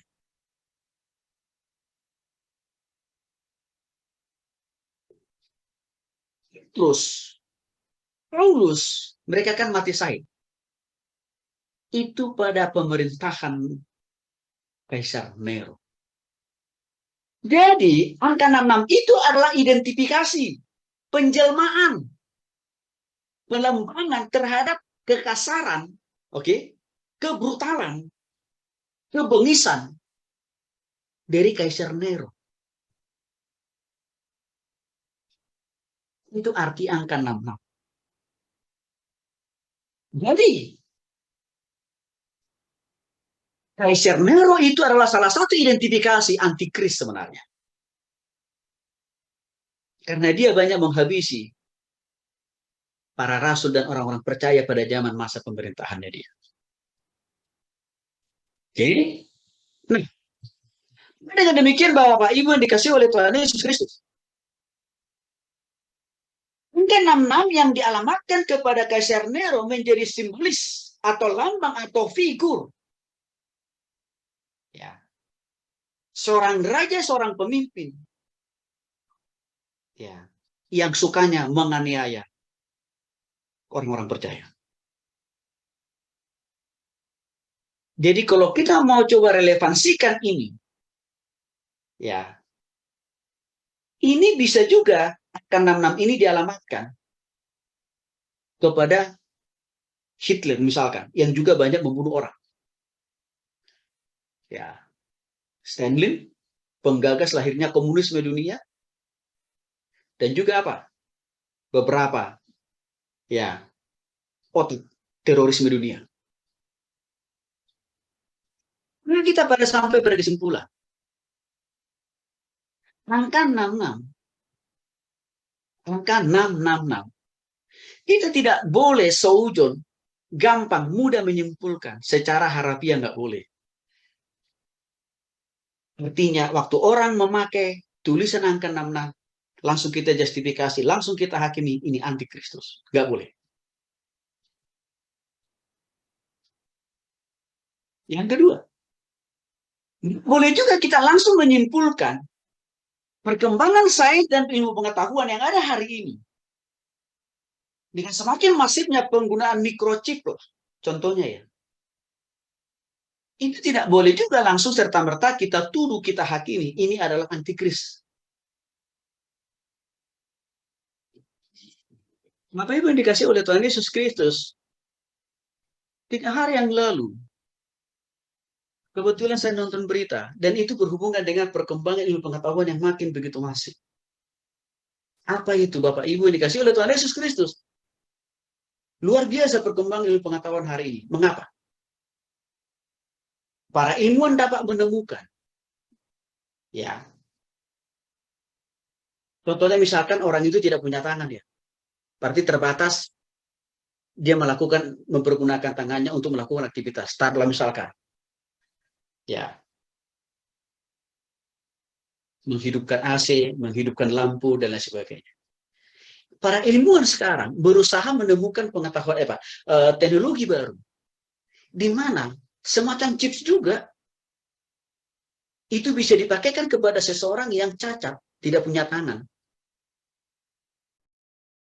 Recording in progress. Chip itu Bapak Ibu, orang itu hanya dengan melihat, ya, menyentuh, ya, mendekatkan tangannya ke bola lampu listrik, nyala lampunya. Mendekatkan tangannya ke TV, nyala TV-nya. Intinya begini. Kalau kita, saya katakan tadi, dengan begitu cepatnya dan seujon menyimpulkan teknologi itu adalah bentuk kehadiran antikristus. Lalu gimana itu Bapak Ibu?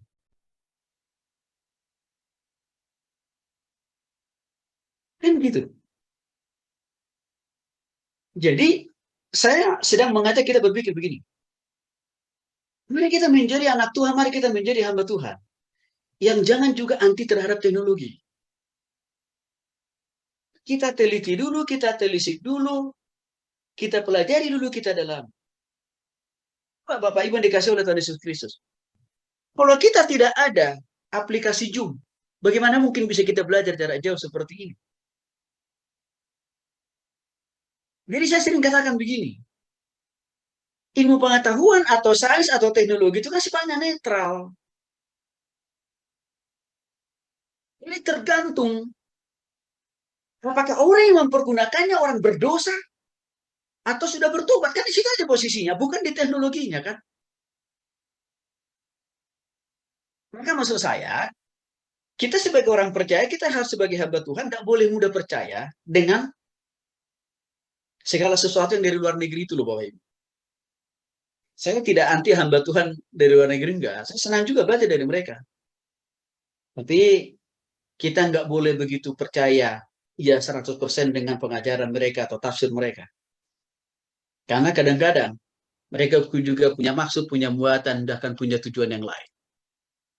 Nah, itu yang saya lihat tentang ya angka 66 ini, Bapak.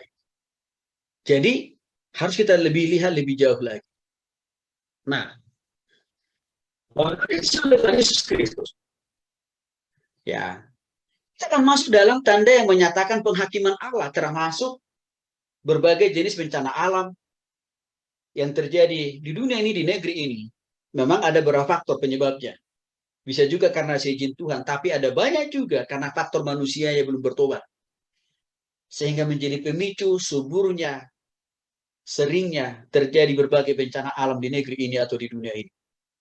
Apakah itu banjir, ya, bahkan juga hal-hal yang lain. Dalam hal ini kita akan lihat dulu sanksi yang dinyatakan dalam perjanjian lama atau dalam PL. Dalam Yesaya pasal 19 ayat 2. Ya, di sana dapat kita menyimpulkan munculnya perang sesama saudara. Satu bangsa, perang suku, perang agama, bahkan perang antar denominasi, gereja dan keluarga. Ini kan terjadi, Bapak Ibu. Negara kita ini sangat subur dengan perang-perang saudara ini. Saudara kita di Papua juga perang sesama saudara-saudara kita Papua di sana. Padahal kan daerahnya sama, mungkin juga sukunya sama, mungkin juga bahasanya sama. Oke. Terus apa lagi? Kita juga melihat dengan jelas, ada saudara kita orang percaya juga yang datang merantau ke sana, dibunuh oleh saudara kita itu juga. Juga saya kira Bapak Ibu masih ingat kan perang antar suku di Kalimantan antara ya suku Dayak dan orang Madura. Itu sangat subur. Semua itu menjelaskan bahwa kita ada di dalam tanda-tanda sebelum kedatangan Tuhan Yesus yang kedua kali. Nih, antar denominasi terjadi juga kan sebenarnya, cuman agak lebih halus caranya. Gitu. Kalau antar denominasi yang satu dengan denominasi yang lain, soalnya berperang juga, tapi halus caranya, gayanya. Caranya gimana? Menjelek-jelekan gereja lain, ataupun juga denominasi lain, kan gitu. Terus yang lain, internal gereja. Banyak kasus itu. Ya, sehingga seringkali saya katakan, menurut pengamatan yang saya lihat, tumbuh kembangnya gereja di Indonesia khususnya, rata-rata bukan karena denominasi. Semakin masifnya banyaknya orang yang bertobat kepada Kristus. Tapi justru karena satu gereja pecah, sehingga melahirkan gereja lain. Gitu Bapak Ibu ya. Perang keluarga terjadi juga kan? Saya sudah singgung tadi. Anak bunuh orang tua, sebaliknya juga terjadi. Ya. Setelah di dalam 2 Tawarik 15 ayat 6 sampai 7. Ya, perang antar bangsa dan negara, banyak contohnya. Ya, perang Korea Utara dan Korea Selatan ini masih terus sedang bergejolak hari-hari ini kan, yang saling didukung oleh negara-negara pendukung. Recording in progress. Perang lainnya, Bapak Ibu sangat jelas kita lihat di dalam contoh-contoh yang lebih real atau contoh-contoh yang lebih konkret lainnya. Ya, yang soalnya saya katakan tadi, ini juga tiap-tiap hari bisa kita lihat, bisa kita amati di berbagai media sosial, ya, ataupun juga media elektronik yang ada.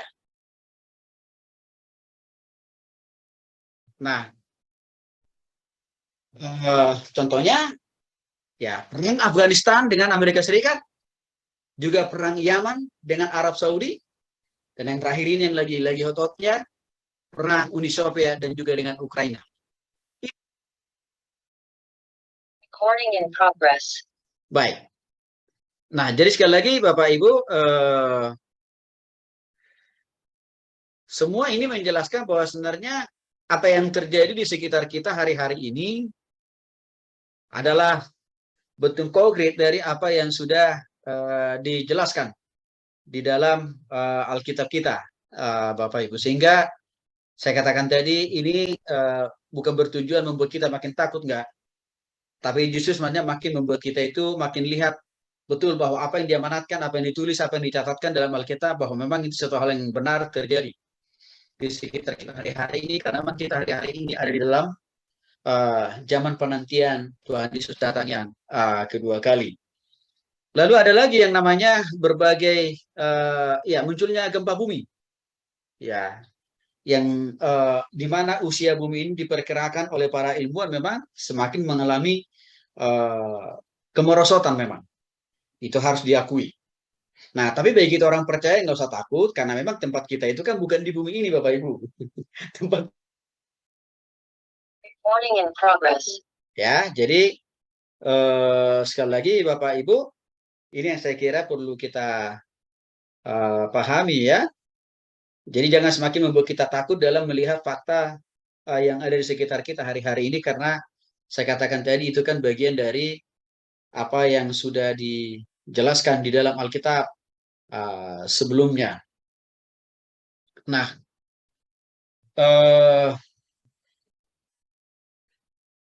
hal yang lainnya yang saya kira juga adalah tentang ya munculnya gempa bumi, badai tsunami. Ini sudah sering kita dengar dan bahkan juga kita lihat dengan jelas di sekitar kita, Bapak Ibu ya. Lalu dalam Yesaya pasal 5 16-17 munculnya berbagai kelaparan dan bencana alam, bahkan penyakit sampar atau yang hari-hari ini sudah sering kita dengar, yaitu COVID-19. Nah, waktu awal COVID muncul kan ada juga segelintir oknum hamba Tuhan yang langsung mengumumkan Tuhan Yesus sudah datang. Katanya gitu ya. Tapi COVID sudah lebih dari 2 tahun lebih ya Bapak Ibu ya. Belum juga. Lagi-lagi maksud saya, ya kadang-kadang kita orang-orang Kristen ini nggak sabaran, ya nggak sabaran menunggu proses caranya waktunya Tuhan datang gitu. Jadi nggak tahu apa yang mau diburu, apa yang mau dicari, mungkin popularitas kali Bapak Ibu ya. Sehingga seringkali orang kita sukanya ramal, jadi peramal gitu. Ya, dan nggak ada rasa malu juga, udah lamarannya salah, nggak ada pengakuan bertobat atau minta maaf kan gitu, masih tetap aja ngoyo. Itu masalah. Nah, yang kedua adalah tanda yang merupakan bukti penghakiman Allah. Apa ini contohnya? Ya, Kejadian pasal 3:17. Ini sebenarnya sudah terjadi sejak dari Adam dan Hawa. Ya, yang mana semua laki-laki akan mengalami kesusahan, kesulitan dalam mencari, menafkahi suami, istri, dan anak-anaknya. Jadi Bapak Ibu, satu kewajaran sebenarnya kalau kita para suami ini harus banting tulang lebih keras. Bahkan sering saya katakan, bila penting kepala menjadi kaki, kaki menjadi kepala, istilah saya. Itu bentuk dari upaya dan kerja keras yang harus kita lakukan. Ya, karena mengapa? Karena waktu Adam jatuh dalam dosa, itu adalah salah satu bentuk hukuman sebenarnya. Ya, walaupun demikian, Bapak Ibu, tetapkan ada Roh Kudus dalam hati kita waktu kita sudah bertobat untuk terus apa? Mampu dan dikuatkan dan diteguhkan oleh Tuhan dalam mencari nafkah untuk istri dan anak-anak kita kan. Bagi para perempuan juga alami, yaitu pada saat bersalin pasti akan mengalami sakit. Termasuk bagi para ibu-ibu yang misalkan yang sesar pun, ya rupanya rasa sakitnya juga lebih sakit dibanding yang normal. Jadi memang nggak bisa dihindari. Ini karena ini bagian daripada konsekuensi kejatuhan manusia ke dalam dosa. Nah, tanda yang lain merupakan bukti penghakiman Allah adalah dalam 2 Timotius 3:13. Manusia cenderung semakin bertambah jahat dan semakin suka menyesatkan dan disesatkan. Ya, ini saya kira makin jelas juga nih kita lihat dari waktu ke waktu ya. Manusia cenderung bertambah jahat dan semakin menyesatkan serta disesatkan. Jadi teringat, hari-hari ini Bapak Ibu sangat begitu subur dan berkembangnya pelecehan seks. Kalau kita lihat, ya, tokoh agama, guru agama, bahkan ada dari kelompok kita loh Bapak Ibu, yang dari Jawa Timur itu tuh, yang punya sekolah Selamat Pagi Indonesia. Itu berpuluh-puluh tahun dia sudah melecehkan anak-anak siswanya di sekolah yang dia punya. Mungkin dia menganggap anak-anak sekolah di sana kan gratis. Jadi karena mereka itu gratis sekolah di sana, jadi dia berpikir dengan seenaknya. Dan ini kan sudah inkrah hukumannya. Kalau nggak salah di atas 5 tahun dia dituntut oleh jaksa. Nah, artinya apa? Ya, kejahatan manusia itu kesini-sininya semakin berkembang dalam berbagai bentuk, dalam berbagai jenis. Ya, nah penyesatan saya sudah singgung tadi, juga semakin lebih, ya, masih menyiarkan ajaran-ajaran mereka yang menyesatkan itu. Terus apa lagi? Yohanes 3:16 ayat 36. Ya, sebagian manusia semakin percaya kepada Yesus memang. Puji Tuhan untuk ini. Tetapi ada sebagian besar lagi manusia itu tetap memilih anti terhadap Tuhan. Artinya apa? Tidak mau bertobat kepada Kristus. Ini harus diakui. Tapi dengan demikian Bapak Ibu tidak berarti kita berhenti memberitakan Injil. Enggak. Kalau kita pun ditolak dalam rangka memberitakan Injil, nggak apa-apa. Karena itu bagian daripada panggilan. Ya, sebagai pemberita Injil. Yang penting bagian kita harus tetap kita lakukan. Sehingga ada orang bilang begini, nih kalau orang itu menolak terus gimana? Ngapain kita harus injili? Kita hanya bisa berhenti untuk tidak lagi perlu memberitakan Injil kalau orang itu sudah mati. Tapi selagi orang itu masih hidup, peluang, potensi kita memberitakan Injil, walaupun dia nolak, kita masih tetap punya peluang memberitakan Injil kepada dia, dan dia juga masih punya peluang untuk merespon Injil. Jadi kalau orang itu belum mati, tetap kita harus beritakan Injil. Yang kedua, kalau Tuhan Yesus belum datang, kita masih harus terus memberitakan Injil. Maka saya mau terus mendorong kita semuanya Bapak Ibu ya, untuk terus memberitakan Injil dimanapun Tuhan tempatkan kita. Yang ketiga, tanda yang menunjukkan kepada tanda yang menunjukkan kepada akhir zaman. Nah, dalam hal ini dalam hal ini Bapak Ibu yang dikasih oleh Tuhan Yesus Kristus, ya, salah satu contoh yang paling lebih konkret itu saya sudah singgung juga tadi di bagian awal tadi adalah ya perang semakin berkecamuk, atau artinya perang semakin sering kita dengar di mana-mana, ya, di berbagai belahan negara di dunia ini. Saya sudah singgung tadi beberapa negara yang hari ini sedang berperang, tapi jenis perang yang mereka lakukan itu adalah perang dengan cara konvensional, masih mempergunakan persenjataan ala tes berat. Tapi ada bentuk peperangan lain, Bapak Ibu Saudara, yang hari-hari ini juga sedang mengintai negara kita, yang saya sebut dengan istilahnya perang modern. Apa ini perang modern? Perang modern ini dilakukan dalam bentuk infiltrasi ke dalam negara melalui berbagai aspek. Bisa juga bidang kehidupan, bisa juga ya ideologi, politik, ekonomi, sosial, budaya, dan hukum. Bahkan pertahanan keamanan. Nah, biasanya Bapak Ibu, tahapan perang ini dilakukan dengan mencuci otak orang. Contoh paling gampang, para teroris. Ya. Kenapa teroris itu? Mereka begitu mudah menyerahkan nyawanya, bahkan rela bawa istri dan anak-anaknya untuk mati. Ya kan Bapak Ibu ya? Itu kan karena sudah dicuci otaknya. Itu salah satu bentuk ya perang modern. Jadi memperalat agama gitu loh kira-kira. Ya. Nah, itu perang modern yang hari-hari ini terjadi. Atau juga misalkan dalam bentuk yang lain, sistem upaya adu domba. Saya lihat begini Bapak Ibu.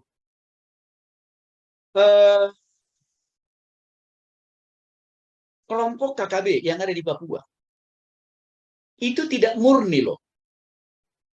Hanya sekedar kemauan dari saudara kita orang Papua untuk mau pisah dari negara Kesatuan Republik Indonesia. Tidak murni itu hanya dari pikiran mereka. Tapi ada negara lain yang memperalat mereka dengan iming-iming. Kalian akan kami bantu merdeka lepas dari Indonesia. Supaya kalian bisa menguasai sumber daya alam di negara kalian. Itu kan iming-imingnya. Tapi saudara kita itu kurang paham dan mengerti. Ya, Itu terjadi. Ujungnya nanti mereka akan dijajah juga oleh negara yang penyokong itu. Itu kadang-kadang yang tidak dipahami, itu kadang-kadang yang tidak disadari oleh saudara kita itu. Ya, jadi itu perang adu domba antara sesama warga negara Indonesia. Tujuannya adalah menguasai sumber daya ekonomi, sumber daya alam negara kita. Ini perang modern. Saya lihat, ya hari-hari ke depan ini akan lebih banyak ya perangnya itu pakai perang ala modern ini sebenarnya. Nah, jadi ini juga kita harus pahami Bapak Ibu ya. Nah, ada bagian yang keempat tanda yang menandakan mulai dari zaman kedatangan Yesus yang pertama sampai kedatangan Yesus yang kedua kali. Ini contohnya. Ya, Roma pasal 8 ayat 22 menjelaskan semua makhluk binatang juga manusia yang hidup mengalami banyak keluhan dan penderitaan. Ini sudah kita alami. Ya, walaupun kita orang sudah percaya kepada Kristus mengalami ya berbagai tantangan, pergumulan, persoalan dalam hidup ini kan Bapak Ibu. Ini sudah berlangsung dan masih sedang dan terus berlangsung. Ya. Nah, tapi sekali lagi bagi kita orang percaya kan, tetap kita diberikan pengharapan dan penghiburan kan. Tetap diberikan kita kekuatan oleh Roh Kudus. Ya, jadi untuk itu Bapak Ibu saya mau katakan begini. Kalau kita mengalami banyak kesukaran, pergumulan, bahkan keluh kesah dalam menjalani hidup ini, dalam melayani gitu ya, dalam menjalankan usaha dan bisnis kita, ini kita lakukan itu dengan pertolongan Roh Kudus lah. Ya, artinya tidak satu orang pun orang percaya muka bumi ini yang tidak mengalami tantangan dan penderitaan dalam pelayanan dalam hidupnya. Bahkan juga ya dalam usaha dan bisnisnya. Terus lagi dalam Matius pasal 24 ayat 6 sampai 8, peperangan dan gempa bumi semakin sering kita dengar. Tapi dikatakan itu baru awal permulaan menjelang akhir zaman. Mungkin Bapak itu berpikir, aduh Pak Tony kayaknya kita sudah nggak punya tenaga menjalani hidup ini. Karena rasanya bertambah ke sini makin sukar, makin sulit, makin menderita. Begitu ya. Bapak Ibu, kan kudus kan? Nih, walaupun orang percaya memang tidak lepas dari berbagai penderitaan kesukaran tadi ya. Tapi ada kelebihan kita. Kelebihannya apa? Roh Kudus yang ada dalam diri kita memampukan, menguatkan, menghibur, menopang, dan menolong. Untuk itulah kalau kita anak Tuhan. Kalau firman Tuhan katakan, apabila ia jatuh tak sampai tergeletak, sebab Tuhan menopang tangannya. Oke. Itu bedanya orang yang sudah sungguh-sungguh bertobat kepada Yesus. Bisa kita mengalami kejatuhan, tapi tidak sampai tergeletak. Kita bisa mengalami ya keterpurukan dalam usaha, bisnis, dan bahkan dalam pelayanan, tapi tidak sampai tergeletak. Tergeletak kita jatuh total enggak. Tapi tetap ada tangan Tuhan yang begitu panjang. Ya begitu besar kasih kuasanya. Menopang dan menolong Bapak, Ibu, Saudara, dan saya. Itu kelebihan kita orang percaya. Maka saya lihat orang percaya kalau mengalami tantangan dan pergumulan itu tidak ada langsung mengambil keputusan apa. Aku menyerah alias bunuh diri. Nggak ada kan? Paling-paling apa? Aku berserah. Semakin percayakan hidup kepada Tuhan. Ya. Nah, apakah pengaruh atau hubungan tanda-tanda zaman yang sudah kita bahas tadi bagi manusia saat ini? Roma pasal 13 ayat 11 sampai dengan 14. Banyaknya kesukaran, tantangan, pergumulan yang kita alami. Sampai nanti Tuhan disatakan kedua kali. Itu mendorong kita untuk semakin terus hidup benar. Dari waktu ke waktu. Tapi juga semakin lebih setia bergantung total. Mempercayai, mengasihi, dan melayani Tuhan. Karena hanya ini yang menjadi sumber kekuatan, hanya ini yang menjadi sumber pengharapan bagi kita untuk tetap kuat di tengah-tengah persoalan dan pergumulan itu. Matius pasal 24, ayat 14. Banyaknya kesukaran, pergumulan yang kita alami itu harus mendorong kita sebagai orang percaya untuk lebih semangat memberitakan Injil kepada semua orang.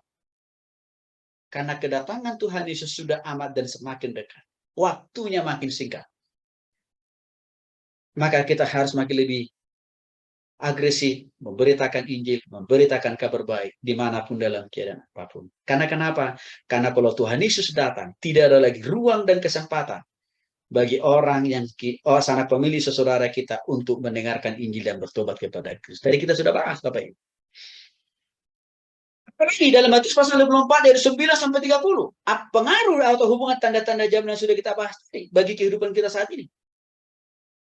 Ya, dalam Matius pasal 24 ayat 29 sampai 30 jelas, umur bumi semakin menua. Artinya apa? Bagian-bagian dari bumi ini akan mengalami kemerosotan. Akan mengalami, akan semakin berkurang kualitas dan bobotnya. Maka sudah pasti, kita akan semakin sering mendengarkan, lapisan-lapisan bumi bertambah hari, minggu, bulan. Itu makin mengalami pengeroposan.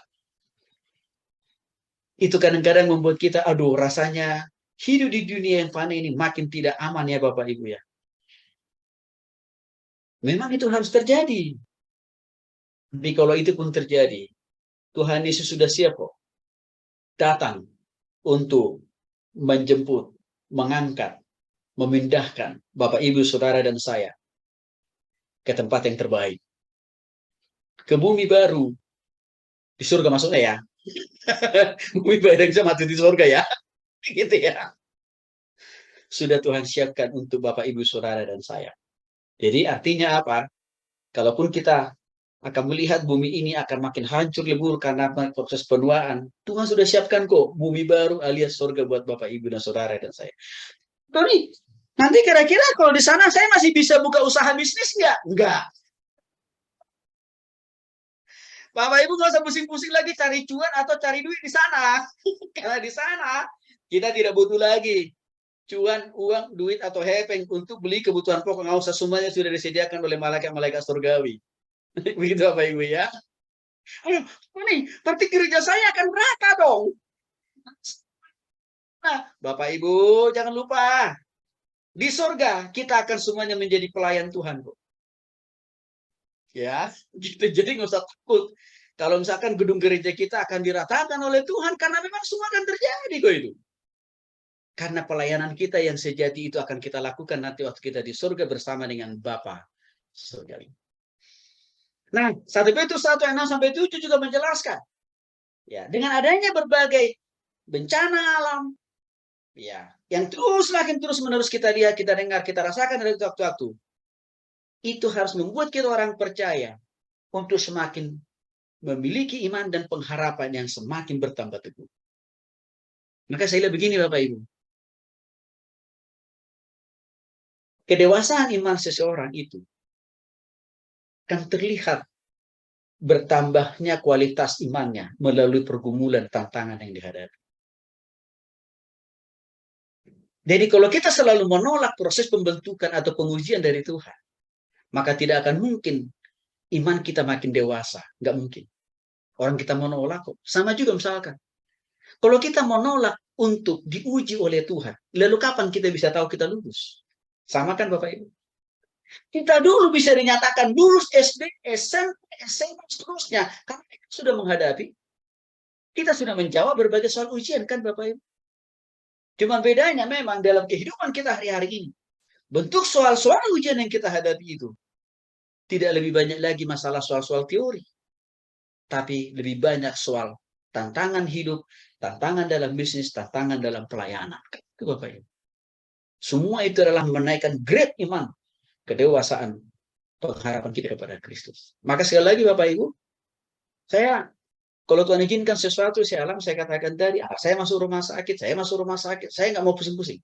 Saya langsung mengambil kesimpulan, terima kasih Tuhan. Karena aku tahu, Tuhan sedang mau meningkatkan kualitas iman dan pengharapan saya. Harus begitu kita cara berpikirnya. Ya, jadi jangan lagi, kenapa. Jangan lagi kita selalu katakan, di mana kau Tuhan, di mana kau Tuhan, di mana kau Tuhan. Dia nggak jauh, dia nggak pernah pergi. Kita yang tidak pernah paham cara berpikir Tuhan. Oke, apalagi pengajaran sesat akan makin terus kita lihat, kita dengar dari waktu ke waktu. Maka saya katakan tadi, Bapak-bapak, ya khususnya teman-teman saya para hamba Tuhan ya, ayo makin semangat lagi mengajarkan jemaat kita di tempat kita melayani. Supaya mereka tidak banyak yang terpapar dengan ajaran sesat. Matius pasal 24 ayat 37 sampai 44. Ya, relevansi berbagai kesukaran, pergumulan yang kita alami di akhir zaman ini bagi kita hari ini adalah jelas dalam Matius pasal 24 ayat 37 sampai 44 mengatakan, kedatangan Tuhan Yesus yang kedua kali pasti. Ya dan amin. Dan yang tahu hanya cuma Dia. Maka tugas kita, Bapak Ibu yang dikasih oleh Tuhan Yesus Kristus, cuma satu. Bagaimana kita sungguh-sungguh siap sedia. Ini terpenting. Progress. Ya, yang terpenting Bapak Ibu, di zaman akhir ini kita harus makin bertambah hidup setia, ya, dan juga hidup di dalam kekudusan dari waktu ke waktu di hadapan Tuhan. Itu aja paling terpenting.